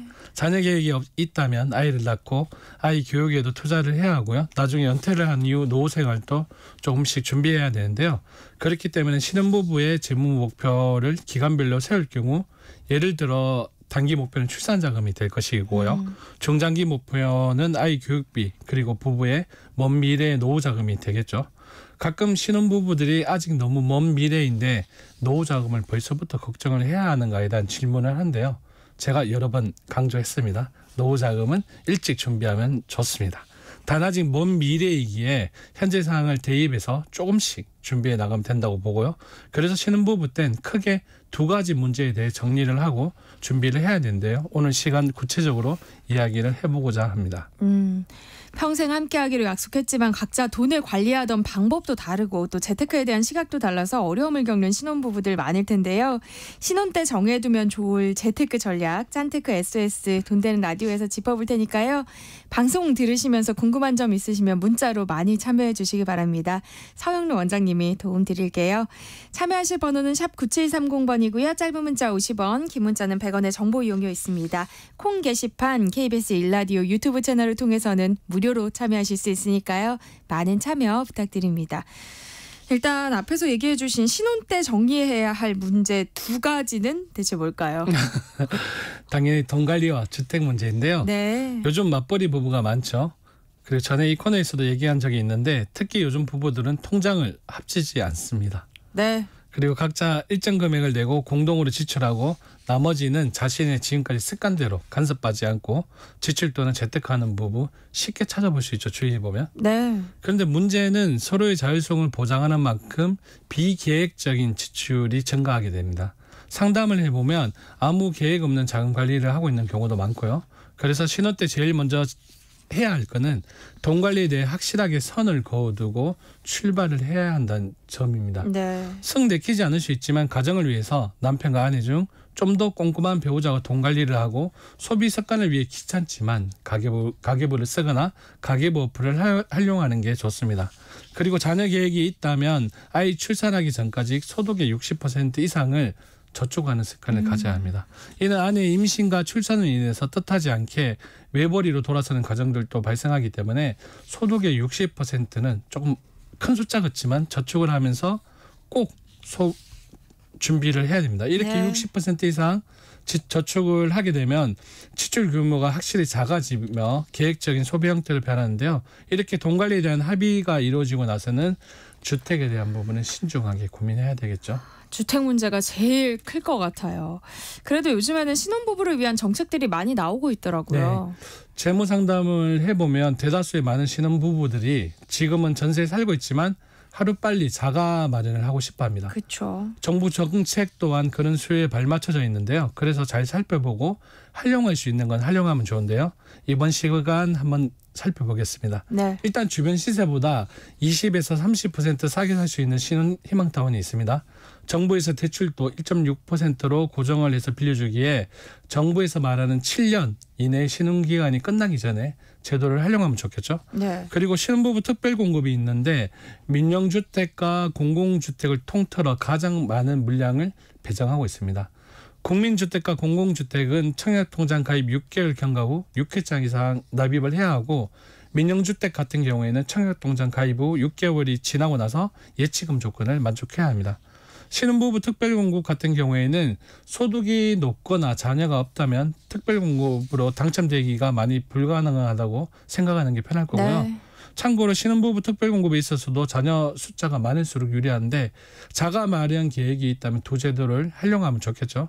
그런데 그러기 위해서는 가장 기본인 주택종합 청약저축의 가입과 청약제도를 수시로 확인해야 되는데요.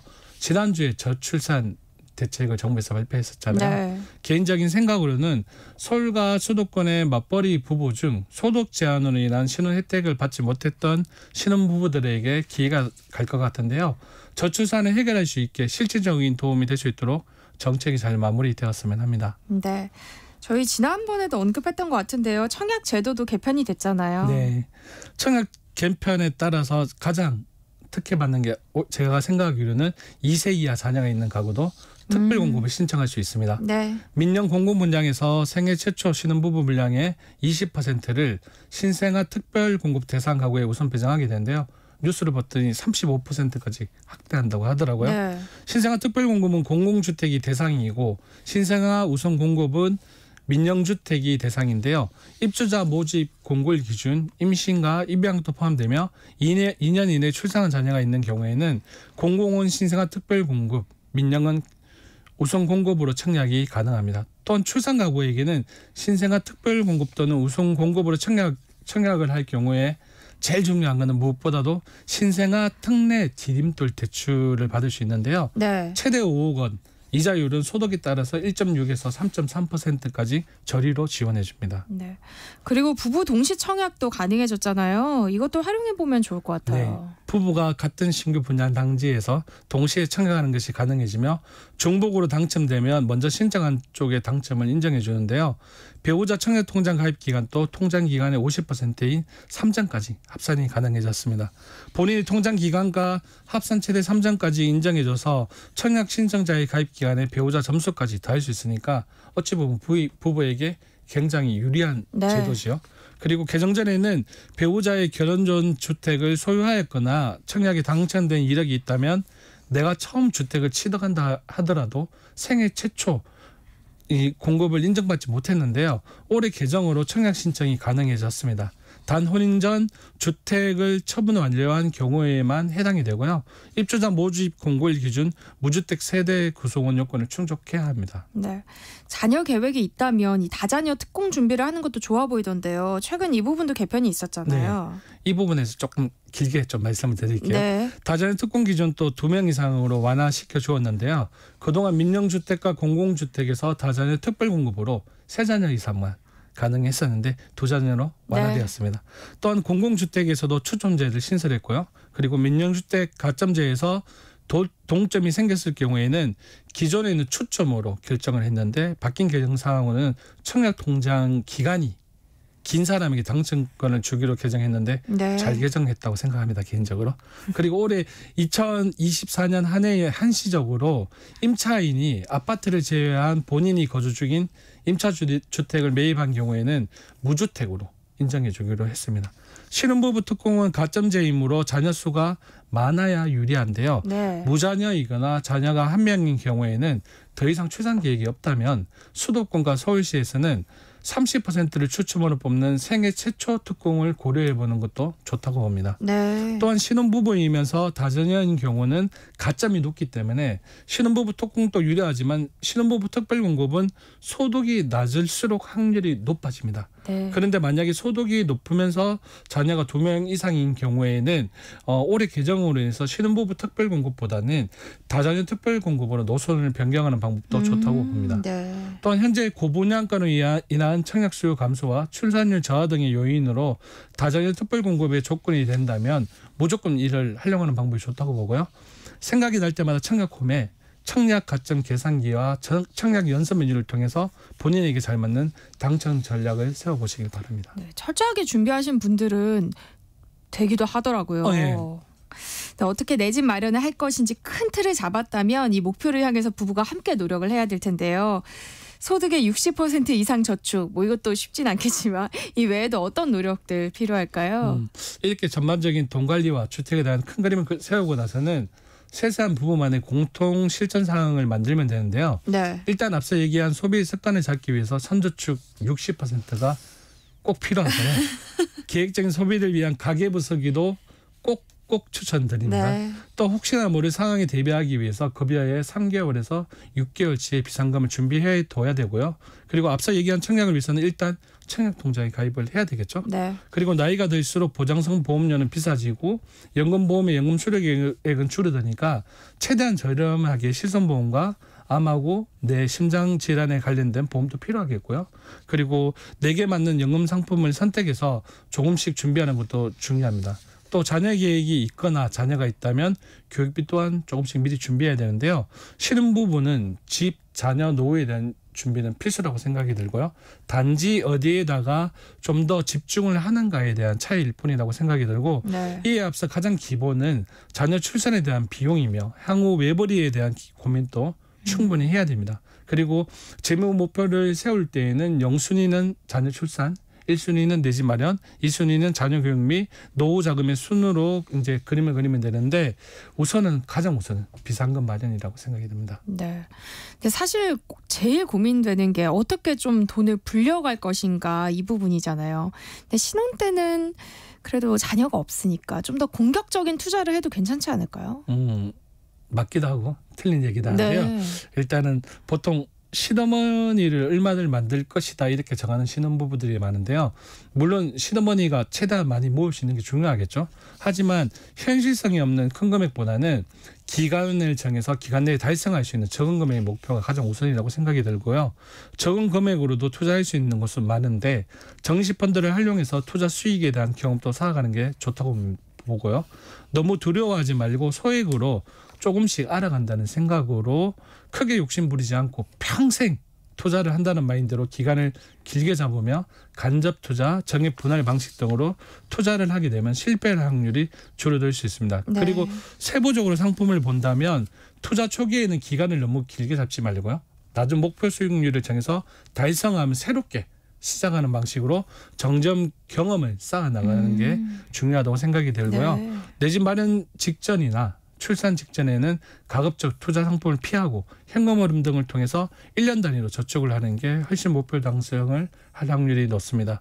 투자 초기에는 가장 난이도가 낮고 대중화된 상품으로 접근을 하고 수익률은 크게 보지 마시고요. 경험한다 생각하시면 좀 더 나을 거고요. 그래서 투자 비율을 정하고 투자 상품 목록에서 저위험 상품으로 분류되는 채권형 적립식 펀드나 ELB 등의 상품 등을 먼저 경험하고 그 다음 적립식 ETF나 적립식 펀드 그리고 그 다음에 미국 주식이나 해외 주식 등에 투자하는 적립식 펀드 등을 활용하고 그 후에 주식을 투자해서 경험을 쌓아나가는 게 좋다고 생각이 됩니다. 네. 막막하기만 한 신혼부부의 재테크 어떻게 시작하면 좋을지 이야기 나눠보고 있는데요. 관련해서 궁금한 점 있으신 분들 문자 보내주시면 서영로 원장님과 함께 상담해드리겠습니다. 그럼 여기서 노래 한 곡 듣고 올게요. 브루노 마스의 Marry You. 네, 노래 나가는 동안 보내주신 문자들 함께 살펴보겠습니다. 5022님. 저희 부부는 소득의 반을 모으곤 있습니다만 적금이 아니라 ETF에 넣고 있어요. 금 ETF와 미국 지수 추종 ETF의 3대 7로요. 적금은 뭔가 손해보는 느낌인데요. 그래도 필요할까요? 하셨어요. 투자 잘하고 있는데요. 네. 일단 답부터 말씀드리면 적금이 필요합니다. 만약에 아내가 임신을 했다든지 이래서 좀 전에도 한번 말씀을 드렸지만 소득의 맞벌이 소득에서 매벌이 소득으로 변할 수도 있잖아요. 네. 그래서 비상금 통장이랑 그리고 투자 비율 중에 뭐 30%가 되었던 40%가 되었던 이런 비율을 정해서 저축을 꾸준히 하는 건 중요하다고 생각이 듭니다. 네. 1994님, 저는 프리랜서로 일하고 있고 아내는 직장에 다니고 있습니다. 통장은 합쳐서 함께 관리하고 있고요. 그런데 연말정산을 위해서 신용카드는 아내 이름으로 사용하는 게 더 좋을까요? 하셨어요. 프리랜서 직종에 따라서 경비율이 다를 수 있지만 네. 그 아내 이름으로 지금 쓰는 방법은 좋은 방법이라 생각이 드는데요. 네. 한 가지 팁을 드리자면 아내 이름으로 신용카드를 쓰지 말고 체크카드를 발급받아서 2장을 발급받아서 네. 같이 쓰시면 아내분이 나중에 소득공제, 세액공제 받을 때 더 유리하다고 말씀드리고 싶습니다. 그렇네요. 4138님, 신생아 특례 대출 조건이 까다로워서 부적격 판정을 받는 경우도 많다고 들었습니다. 이거는 아이가 태어난 이후에만 신청이 가능한 건가요? 하셨어요. 임신 중에도 가능합니다. 네. 가능하고 그 신생아 특례 대출이 많이 좋아졌어요. 이 조건들이 앞으로 소득 기준도 조금 완화되기 때문에 다음에 다시 한번 신청하시면 좋은 결과가 있을 거라고 생각이 됩니다. 네.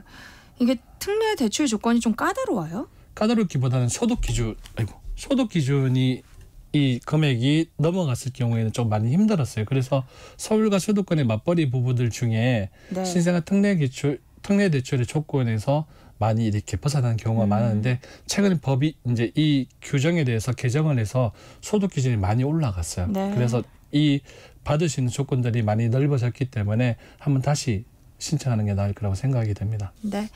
산테크 SOS 돈 되는 라디오 오늘은 여기까지 하겠습니다. 서영로 한국경제교육원 원장님과 함께했습니다. 고맙습니다. 네, 고맙습니다.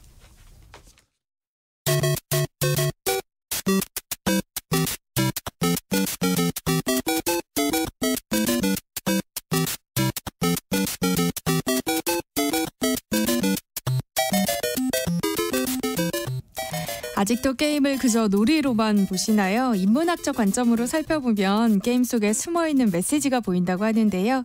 게임에 대한 오해를 풀고 세대 간극을 좁히는 시간입니다. 해시태그 게임 인문학, 이경혁 게임 제너레이션 편집장과 함께합니다. 안녕하세요. 안녕하세요. 이경혁입니다. 네, 오늘은 어떤 게임 이야기를 또 준비해 오셨을까요? 네, 한국에서 나온 온라인 게임 중에 세계적으로 가장 유명한 게임이 뭘까라고 하면 떠오르는 이름이 있으세요? 배틀그라운드 아니에요? 아시는군요. 저는 모르실 거라고 준비를 해왔는데 근데 잘 몰라요. 예, 네, 근데 재밌는 건 몰라요. 이름을 들어보셨다는 네. 거죠. 그만큼 굉장히 유명한 게임으로 이 배틀그라운드라는 게임이 있는데 네. 이 게임은 어떤 배경을 가지고 성공했을까? 그리고 이 내용을 살펴보다 보면 오늘날 우리가 온라인 시대에서 그 재미를 추구하면서 살아가는데 무엇이 필요한가를 한번 생각해 볼 수 있는 계기가 될 것 같아서 배틀그라운드 얘기를 해보려고 합니다. 네. 사실 저도 제목은 들어봤는데 네. 어떤 게임인지는 잘 몰라요. 네. 간략하게 설명을 좀 해주시면 좋을 것 같아요. 예, 장르가 있습니다. 게임에도 영화처럼요. 그래서 배틀그라운드를 장르로 부르면 3인칭 밀리터리 슈팅 액션. 무슨 말인지 잘 모르실 거예요. 하나하나 보죠. 네. 3인칭이라는 건 게임 안에서 화면을 보여주는 카메라가 플레이어, 주인공 캐릭터의 등 뒤에 있다는 얘기입니다. 그래서 우리가 소설에서 3인칭 하면은 주인공이 너라고 부를 수가 있는 위치에 있잖아요. 네. 그래서 카메라가 주인공 캐릭터를 계속 따라다니는 거죠. 1인칭은 반대로 카메라가 캐릭터의 눈 위치에 있어서 내가 안 보이는 경우를 1인칭이라고 하는 거고요. 그러면 내 캐릭터가 막 돌아다니는 모습을 보는 게임이다. 네. 아까 3인칭인데 밀리터리라는 건 뭐냐? 그럼 그 캐릭터가 군용 무기를 들고 움직인다는 얘기입니다. 쉽게 말해 총을 들거나 수류탄을 던진다거나 하는 게임을 밀리터리 게임이라고 하고요. 네. 마지막으로 슈팅 액션이란 건 뭔가를 쏘는 게 게임 핵심이라는 거죠. 그래서 이 얘기를 종합하면 군인의 무기를 들고 뭔가를 쏘는 사람의 이야기를 3인칭 카메라로 쫓아다니면서 보는 게임을 배틀그라운드의 가장 기본적인 장르라고 이야기할 수 있을 거예요. 장르는 알겠어요. 네. 그런데 이런 방식의 게임들은 또 많잖아요. 네. 그러니까 이것만으로 이 배틀그라운드라는 게임을 설명하기는 좀 힘들어 보이고요. 맞습니다. 이건 그냥 장르고 네. 이 장르 안에는 한 수천 개의 비슷한 게임들이 있죠. 여러분이 뉴스 화면 같은 데서도 게임 속에 이런 걸 보면 비슷하게 군인들이 총을 들고 막 뛰어가는 화면을 많이 보셨을 네. 거예요. 그런데 이제 기존의 이런 슈팅 액션 게임들은 어느 정도 규칙이라는 게 동일했습니다. 예를 들어 아군과 적군이 있죠. 항상.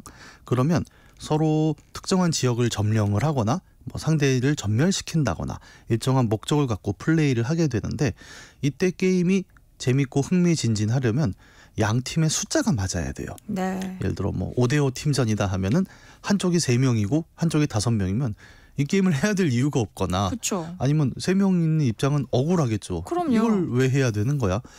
요즘은 기술이 좋아져서 100대 100으로 하는 게임들도 있습니다. 근데 여기도 마찬가지로 숫자가 한쪽이 20명밖에 안 되는데 100명이랑 하라고 하면 누가 재밌어 하겠어요.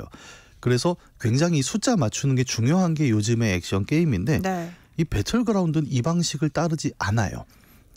숫자가 50대 50, 10대 10이 아니라 아주 독특한 방식의 대결 구도를 취하는데 바로 배틀로얄이라는 방식입니다. 배틀로얄도 아마 어디서 들어보셨을 것 같은데 혹시 기억하세요? 예전에 왜 배틀로얄이라는 영화 있지 않았어요? 네, 맞습니다. 이게 좀 오래됐죠. 2000년도에 개봉한 일본 영화 중에 배틀로얄이라는 영화가 있었습니다. 네. 이 영화가 내용이 당시에도 굉장히 충격적이었는데 일본의 어느 고등학교에서 한 반을 무인도에 떨어뜨려 놓죠. 그리고 거기서 시간마다 무슨 소리를 내면서 마지막 한 명이 살아남을 때까지 서로 죽여라. 아마 이 영화를 다 보셨을 거고 이거 너무 충격적이야라고 기억을 하셨을 겁니다. 네. 근데 이 영화가 굉장히 흥행했어요. 당시에. 영화를 보지 않은 분들도 다 배틀로얄이라는 단어를 알 정도로요. 굉장히 극단적인 설정이긴 했지만 좀 누군가를 밟고 올라서야 하는 현대사회, 네. 치열한 생존 경쟁을 비유적으로 표현한 게 아니냐 이런 이야기가 나왔던 기억이 나거든요. 맞습니다. 그러니까 이게 게임에서도 이 영화 배틀로얄과 같은 방식을 도입했다는 거예요? 예, 2000년대 한국의 교육 환경도 비슷했잖아요. 과도한 경쟁의 문제들 이런 걸 지적했고 일본에서도 같은 입장이었기 때문에 고등학교의 한 반을 한 섬에 몰아넣는다라는 흐름이 나왔었는데 이 게임 배틀그라운드가 배틀로얄 규칙을 가져왔다는 건 어떤 그런 과도한 경쟁의 모습을 가져왔다기보다는 네. 이걸 가지고 새로운 룰을 하나 만들어 보자는 의미로 쓰입니다. 그래서 배틀그라운드의 게임 시작을 간단하게 정리를 해볼게요. 게임을 시작하면 100명의 플레이어가 함께 참여를 하거든요. 그러면 처음에 커다란 수송기 같은 걸 타고 섬 위를 날아갑니다. 그러다가 자기가 뛰어내리고 싶은 지점을 봐놓고 낙하산을 메고 거기 뛰어내려요. 네. 그러면 그 폐건물 같은 것들이 막 널려 있고 그 사이사이에 뭐 총도 떨어져 있고 총알도 떨어져 있고 음식도 떨어져 있고 이렇습니다. 맨몸으로 내려온 거거든요. 그러면 거기서 이런저런 물건들을 막 주워서 챙기고 그때부터 이제 다른 사람들과 싸워야 하는 겁니다. 그러면 섬은 넓고 사람은 100명이면 에이 이게 뭐 만날 일도 없지 않을까 하는데 이 게임이 굉장히 재밌는 규칙이 그 전기장이 계속 밖에서 점점 줄어들어요. 그래서 섬 안쪽만 안전하고 바깥에 닿으면 죽는 전기장이 시간이 지날수록 점점 좁아집니다. 네. 그러면 이 100명의 사람들이 아무리 피하고 숨어도 결국은 아주 좁은 한 지점에 모일 수밖에 되잖아요. 그래서 결국은 이 100명 중에 너희들끼리 싸워서 최종적으로 살아남는 한 명만이 이 게임을 승리한다 라는 형태의 규칙을 만들어냈고 이걸 오늘날 우리가 배틀로얄이라는 게임 장르로 부르게 되는 거죠. 그런데 저기 해시태그 게임 인문학 오늘 배틀그라운드 게임이 인기 있는 이유가 뭔지 이제 얘기를 해보고 있는데요. 네. 우리가 그 속에서 들여다볼 메시지도 좀 함께 살펴봤으면 합니다. 네.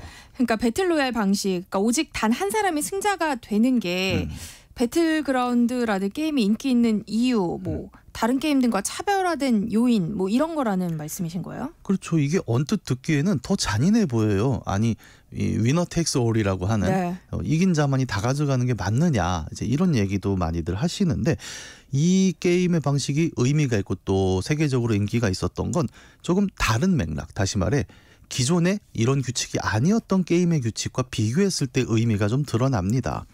예를 들어 앞서 말씀드린 대로 기존의 게임 규칙들은 아군과 적군이 숫자를 맞춰서 싸운다가 굉장히 중요했습니다. 네. 근데 배틀그라운드는 100명의 플레이어가 참가하지만 내가 혼자 플레이를 하면 아군이 한 명도 없죠. 아까의 개념으로 설명을 한다면 이건 1대 99의 상황인 거죠. 그러니까요. 근데 이것 때문에 배틀로얄 설정 속에서 게임은 긴장감을 굉장히 크게 가져갑니다. 실제 게임을 해보면 낙하산을 메고 섬에 떨어진다 그랬잖아요. 주변에 아무도 없어요. 그래서 고요합니다. 근데 이 고요하다는 건 뭐냐면 언제 적이 튀어나올지 모른다라는 독특한 긴장감인 거죠. 너무 떨릴 것 같아요. 네. 그래서 혹시라도 풀숲에서 뭐가 움직인다 하면 아군일 리가 없는 거예요. 그래서 매 순간 좀 긴장을 하게 되는데 배틀그라운드는 그래서 언뜻 보면 굉장히 평화로워 보여요. 근데 그 평화로움 속에서 갑자기 튀어나오는 긴장감 이런 것들이 나타나기 때문에 게임 안에서 긴장의 최저점과 최고점이 굉장히 큰 갭을 보이는 거예요. 그러면서 사람들로 하여금 야 이거 정말 재밌네 라는 느낌을 만들어내기도 하죠. 저는 못할 것 같아요. 예. 너무 지금 듣기만 해도. 네.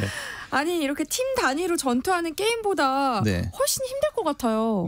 이게 아까 1대 99라고 말씀을 드렸지만 이걸 어떻게 이기겠습니까? 근데 다행인 건 뭐냐면 이 99명이 전부 한 팀도 아니라는 거죠. 그러니까 네. 1대 99가 아니라 사실은 1대 1대 1대 1대 1인 거죠. 우리가 그런 얘기하죠. 만인에 대한 투쟁이다라는 얘기를 하는 것처럼 이 게임 안에 들어온 100명은 전부 서로 적이고 아군이 될 수가 없습니다. 그래서 나 혼자 99명을 상대하는 건 아닌 거죠. 네. 예를 들어서 게임 초반을 지나면 한 1000라운드가 끝나면 절반 정도가 다 나가 떨어지거든요. 그러면 나는 한 명도 안 쏴 죽였는데 50명이 없어져 있는 거예요. 그냥 자기들끼리 서로 싸운 결과인 거죠. 그래서 어떤 면에서는 팀 단위 전투 게임은 계속 뭔가를 쏘고 피해야 되는데 저 같은 경우에는 그냥 욕조에 숨어 있었는데 총 한 발 안 쏘고 이긴 적도 있습니다. 그래서 이게 반드시 뭐 99명과 싸운다라는 개념은 또 아니긴 해요. 아, 그럼 이 배틀로얄이라는 방식은 배틀그라운드만이 갖고 있는 독보적인 장점인 거예요? 이게 처음 출시됐을 땐 그랬죠. 전 세계가 이런 규칙으로 게임을 할 수가 있구나에 굉장히 놀랐는데 이 게임 쪽은 게임의 규칙이라는 게 저작권으로 보호받지는 않아요. 그래서 옛날에 뭐 스트리트 파이터가 유행하니까 이제 비슷한 류의 격투 게임들이 막 나오고 그 보글보글이 한참 오락실을 휩쓸었을 땐 또 거품 쏘는 공룡이 여러 개가 나온 시절이 있었죠. 그것처럼 배틀그라운드가 배틀로얄이라는 규칙을 처음 들고 나온 이래 많은 게임사들이 이거 괜찮다라고 해서 자신들의 기존 게임에 배틀로얄 규칙을 추가하기 시작을 합니다. 이건 굉장히 쉬운 게 아까 말씀드린 대로 이미 총을 들고 싸우는 게임들은 있었거든요. 다 만들어진 게임인데 네. 그 규칙을 그럼 5대5 팀전이 아니라 배틀로얄로 바꾸면 되잖아 라고 해서 굉장히 많은 게임들이 배틀로얄 장르를 추가하기 시작을 한 거죠. 그래서 이제는 총을 쏘는 슈팅 액션 게임이다라고 하면 뭐 굉장히 종류가 많잖아요. 근데 네. 항상 밑에 보면은 오리지널 모드와 배틀로얄 모드가 함께 들어가는 형태가 되고 있습니다. 그런데 이제 배틀로얄도 그러면 거의 보편적인 장르가 됐다라고 얘기할 수 있을 것 같은데 여기 그 배틀로얄이 보편화된 배경에는 또 다른 맥락이 하나 더 자리하고 있어요. 또 다른 배경이 있어요? 네. 이게 뭐냐면 기존의 게임들이 어땠냐라는 점에서 나오는 문제인데요. 가급적 양쪽의 숫자를 맞추는 것이 기존 게임의 룰이었다라고 제가 말씀을 드렸죠. 네. 예를 들어 이 방식에서 가장 유명한 게임이 뭐가 있을까요? 리그 오브 레전드. 이른바 롤이라고 불리는 이 게임 얘기를 해보죠. 네. 롤은 기본적으로 5명이 한 팀을 이룹니다. 그리고 상대도 5명을 한 팀을 이루는, 그리고 이 5명이 마치 농구 같죠. 딱 숫자도 있고 포지션도 있어요. 그래서 서로 공격해서 상대방의 기지 본진을 파괴하면 이기는 게임입니다. 근데 이 게임의 문제는 반드시 5명을 맞추지 못하면 게임에 참가할 수가 없다는 점이에요. 이게 우리 어렸을 때 노는 거랑 굉장히 다른 게, 우리 어렸을 때도 뭐 팀 나눠서 하는, 예를 들어 뭐 영화로 유명한 오징어 게임 같은 경우 홀수면 한 명이 남죠. 그러면 우리는 깍두기라는 걸 씁니다. 그럼 너는 그냥 해. 죽어도 상관없으니까. 롤에는 깍두기가 안 돼요. 그리고 5명이 팀인데 생각보다 많은 이제 중고등학생들이 어려워하는 점이, 생각보다 같이 할 5명을 구하는 게 쉽지가 않습니다. 네. 누구는 학원 가고 누구는 숙제하고 그러다 보면 정작 PC방에 도착하면 친구 3명만 남아있는 경우가 있어요. 그러면 5명 게임을 어떻게 할까요? 모르는 사람 2명을 붙여서 합니다. 이게 이제 중년 이상의 분들은 이해를 못하세요. 아니 게임을 모르는 사람이랑 같은 편이 돼서 한다고? 이러는데 이 친구들도 좋아서 그러는 건 아니거든요. 그렇죠. 예. 왜냐하면 이렇게 모르는 사람 2명이 껴서 게임을 하게 되면 어떤 문제가 나오냐면, 이기면 상관이 없습니다. 지면 너네 때문에 졌잖아 라는 싸움이 되나요? 네, 남 탓을 하게 되고 받은 사람 입장에서도 가만히 있지 않습니다. 무슨 소리야, 니네가 다 망친 거 아니야 그러면서 즐겁자고 들어왔잖아요. 근데 서로 비난하고 욕하고 하다가 기분만 망하는 경우가 굉장히 많아지게 됩니다. 네. 지금은 저는 모르는 사람 케이스만 얘기를 했지만 이것 때문에 절교하는 친구들도 있거든요. 가끔 보면 얘기를 들어보면 너네 왜 안 만나? 물어보면 걔가 그때 내 백업을 안 해줬어. 그러면 그게 우리가 안 보는 이유가 되나? 뭐 이런 싸움의 이유들도 나오게 되는데 네. 이 게임이 그래서 말이 5대5지 사실은 1대9다라는 얘기도 있는 겁니다.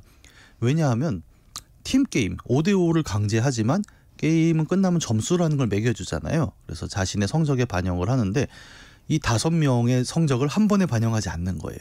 무조건 너의 개인 점수로 들어가는 겁니다. 그러다 보면 어떤 일들이 발생을 하냐면, 내가 정말 잘했어요. 혼자 막 20명을 킬을 하고, 근데 저쪽 아군 반대편에서 40명이 죽은 거예요. 그러면 집니다. 너무 억울한 거죠. 나는 정말 잘했는데 나머지 4명이 엉터리로 게임을 해서 졌다 이러면서 이렇게 한 5연패를 하면 사람이 게임을 관두게 되는 거예요. 네. 즐겁자고 들어갔는데 계속 스트레스만 받는 상황이 이어지고 있었고, 그래서 리그 오브 레전드는 전 세계적으로 흥행을 한 게임이었습니다만 한쪽에서는 계속 화를 내는 사람들이 존재를 했던 거예요. 게임사도 이걸 알고 있습니다. 그래서 이 문제를 어떻게 해결해야 되지? 라는 걸 늘 고민을 하고 있었고, 많은 게이머들이 이런 얘기를 하는 거죠. 리그 오브 레전드 정말 재미있다. 근데 솔직히 이 스트레스도 너무 심하다라는 얘기가 굉장히 팽배했던 시점이 2017년 말이었던 거죠. 근데 그 타임에 배틀그라운드라는 게임이 배틀로얄이라는 룰을 새로 들고 왔는데 이게 너무 획기적이었던 겁니다. 저는 게임을 잘 즐겨하지 않아서 모르겠지만 네. 말씀 들어 보니까 약간 학창 대학 시절에 팀 프로젝트 이런 거 하던 기억이 네. 나요. 왜? 조별 과제. 네, 맞아요. 조별 과제 하다 보면 좀 친구랑도 싸우게 되고 네. 혼자 작업하는 게 아니니까 좀 마음에 맞지 않는 사람 있으면 뭐 결과물도 잘 안 나오고 네. 결국 작업하는 과정 내내 이제 혼자 막 스트레스 받게 되잖아요. 네. 근데 이런 배틀 로얄 방식을 택하면 이런 스트레스에선 좀 자유로울 수 있을 것 같아요. 조금 더 구체적으로 얘기하자면 사실 스트레스가 없는 게임은 없을 거예요. 근데 배틀그라운드가 상대적으로 이런 스트레스로부터 자유로울 수 있었던 이유는 우리가 기대 승률이라는 게 변했다는 점을 좀 볼 수 있겠습니다. 기대 승률이라니까 굉장히 복잡해 보이지만 네. 되게 쉬운 얘기인 게 예를 들어 제가 리그 오브 레전드를 플레이한다라고 하면 그냥 단순한 수치로 나는 이 판에서 기대할 수 있는 승리 확률은 얼마일까? 라고 하면 정확히 50%입니다. 이기거나 지거나죠. 그리고 실력 차가 있지 않을까라고 사람들은 얘기를 하지만 네. 게임사가 이 실력 차를 최대한 줄이려고 해요. 왜냐하면 어떤 사람이 게임을 너무 잘해서 기대 승률이 70%가 나와요. 그러면 그 얘기는 다른 누군가는 10번 게임을 하면 7번 진다는 얘기가 됩니다. 짜증이 나는 거죠. 누군가는. 그 사람이 떠나갈 수도 있겠네요. 네. 게임에서. 근데 모든 사람의 기대 승률이 50%가 되면은 모두가 다음 판은 이기겠지라는 기대감을 갖고 들어오게 되는 거예요. 그래서 현대의 온라인 게임들은 모두를 붙잡기 위해서 반드시 비슷한 실력의 사람들을 매칭시켜 주려고 해요. 예를 들어 뭐 페이커 이상혁 선수랑 제가 계속 10번을 매칭이 된다. 그러면 저는 이 게임을 하기가 싫은 거죠. 그래서 게임사들이 매출을 유지하고 고객을 유지하는 굉장히 중요한 요인이 비슷한 상대를 매칭해 줘야 한다는 이 부분입니다. 이 50대 50을 맞춰야 되는 건데 문제는 기대 승률만 50대 50이라는 거잖아요. 그럼 누군가는 그 안에서 7연패를 하기도 하고 3연승을 하기도 하고 이런 경우들은 계속 나올 수 있게 됩니다. 50%는 황금 비율이지만 그것은 이론적인 황금 비율이고 네. 실제 게임에 들어가면 조금 달라지게 되기 때문에 사람들이 짜증을 내버리는 거죠. 그럼 배틀 로얄의 기대 승률은 달라요? 이게 오늘의 포인트인데 아까 제가 간단하게 규칙을 설명드렸잖아요. 100명이 뛰어내려서 마지막에 살아남은 단 한 명만이 이 게임의 승리자가 됩니다. 그러면 이 게임의 기대 승률은 얼마일까요? 1% 아니에요? 1%죠. 그러면 이 게임을 왜 해? 이건 뭐 어차피 지는 건데라고 네. 생각을 할 수도 있겠습니다만 이게 게임의 스트레스를 확 내려버리는 요인이 된 거예요. 왜냐하면 기대를 안 하는 겁니다. 사람들이. 어차피 승리 확률은 1%가 안 되는데 내가 그 승리를 못 얻었다고 해서 화낼 일이 아닌 거예요. 실제로 게임에 들어가는 사람들은 이거는 100명 중에 1명만 우승한다는 걸 아니까 뭐 중간에 한 10등에서 죽었어요. 그러면 화를 내는 게 아니라 오케이 한 판 더 해? 약간 이렇게 돌아가 버립니다. 50대 50 시절에는 승리가 내 손에 닿을락말락한 거예요. 근데 그때 이 승리를 놓쳐버리면 너무 억울하고 그게 또 내 탓이 아니라 남 탓으로 보이고 네. 하지만 애초에 기대 승률이 1%가 되니까 다들 어차피 이 게임은 죽으라고 하는 거야 라고 들어가서 아무런 스트레스 없이 게임을 해버리는 어떻게 보면 인식의 대전환 같은 게 나오면서 배틀그라운드가 전 세계적으로 흥행을 하게 된 거죠. 그러니까 기대를 안 하니까 뭐 실망할 것도 없다. 뭐 이런 의미인 거예요? 네, 바로 그 의미입니다. 아니 우리가 게임을 재밌자고 들어와서 하는 거잖아요. 근데 어느 순간부터 게임이 너무 재밌어서도 그렇겠지만 사람들이 반드시 이겨야겠다. 오직 이기는 것만이 나의 목표다. 이렇게 들어오게 되면서 게임을 재밌자고 만들었던 기대 승률 50%의 법칙도 어떤 경우에는 사람들에게 스트레스로 작용을 하게 돼버린 거예요. 근데 이런 스트레스 상황이 팽배했던 어떤 시점에 새로운 게임이 하나 나왔는데 이걸 편하게 하려면 우리는 아예 승리의 기대값을 1%로 낮춰버릴게 라는 제안을 했는데 여길 들어가 보니 사람들이 이거 되게 편하구나라고 느끼게 된 거죠. 그래서 어떻게 보면 이 50대 50의 승률에서 1%의 승률로 바뀌는 이 과정은 우리가 오늘날 재미를 위해서 뭔가를 한다는 행위가 때로는 논다라는 본질을 좀 잊게 한 것은 아니었는가. 스트레스를 피하는 방법은 뭐 목적한 바를 달성하는 것도 있지만 때로는 애초에 너무 큰 기대를 안 하는 것도 좋은 방법이다. 이런 걸 좀 보여주는 사례가 아니었나 싶습니다. 저는 배틀 로얄 방식이라고 해서 치열한 경쟁을 막 부추기는 거 아닌가 했는데 오히려 승리에 대한 기대감을 낮춰서 놀이의 본질, 그냥 뭐 게임하는 즐거움을 느끼게 해준다는 거잖아요. 우리 일상에도 좀 시사하는 바가 있지 않나 싶습니다. 해시태그 게임 인문학, 오늘의 배틀그라운드라는 게임 속에 숨어있는 메시지 함께 살펴봤습니다. 이경혁 게임 제너레이션 편집장과 함께했습니다. 고맙습니다. 감사합니다. 네, 세상의 모든 정보 여기서 마무리할게요. 마지막 곡으로 주디 갈란드의 Somewhere Over the Rainbow 들려드리면서 저는 내일 다시 찾아뵙겠습니다. 행복한 오후 이어가시고요. 지금까지 아나운서 전주리였습니다. 고맙습니다.